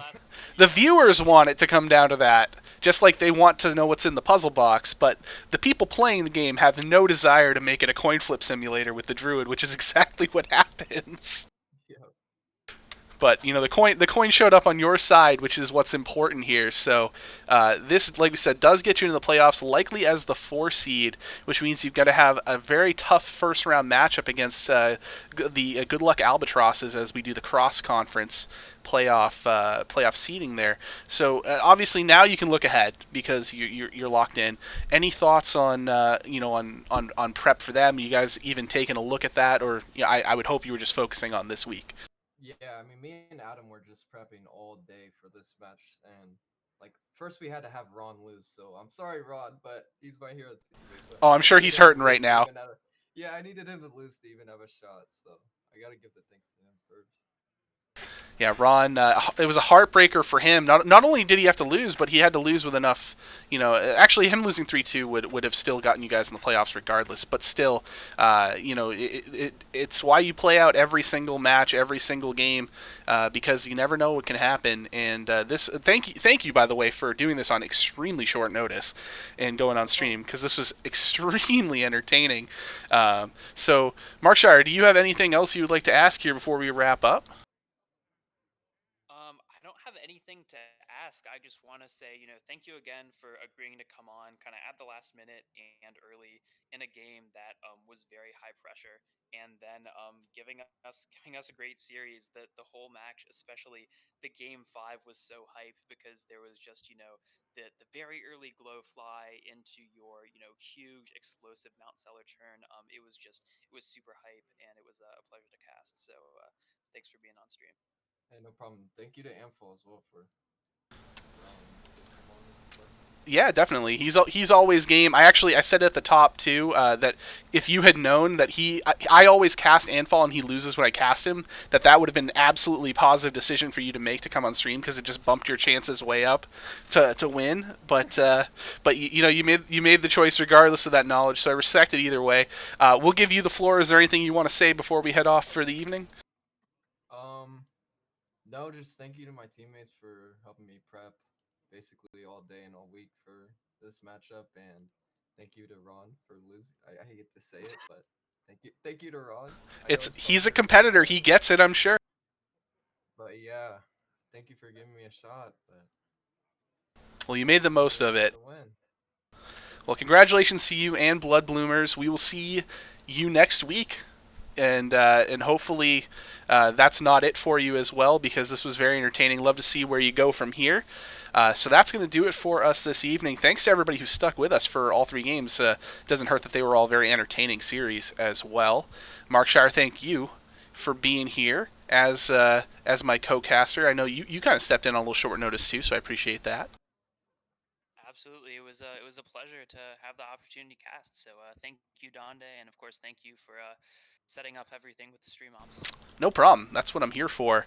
We do have 3 matches for you tomorrow. Originally it was only 2, but just in the spirit of this evening, we got another very impactful playoff match coming up on Sunday Showdown. Saku has informed me that we have Hat versus Agent PWE at the 8 o'clock slot, and that's one of the final matches over in the on the gold side of things. And then 9 o'clock we'll have a quarterfinals match in the actually a semifinals match, in the Wild Series, Mrgl versus Based Inc. And then we will finish up with one final Red Conference match, which is more seeding related than necessarily who is going to make the playoffs. That's going to be Fuel versus Based Inc. So Based is going to appear twice on Sunday. I'm sure that will be exciting across the board. So thanks everybody for joining us tonight. Hope you enjoyed the matches. I know I certainly did, and we will see you tomorrow night. And please make sure to tune in, subscribe, follow us, and click on notifications, of course, up in the top right there, so that way you know when we're going live. But until next time, have a great evening.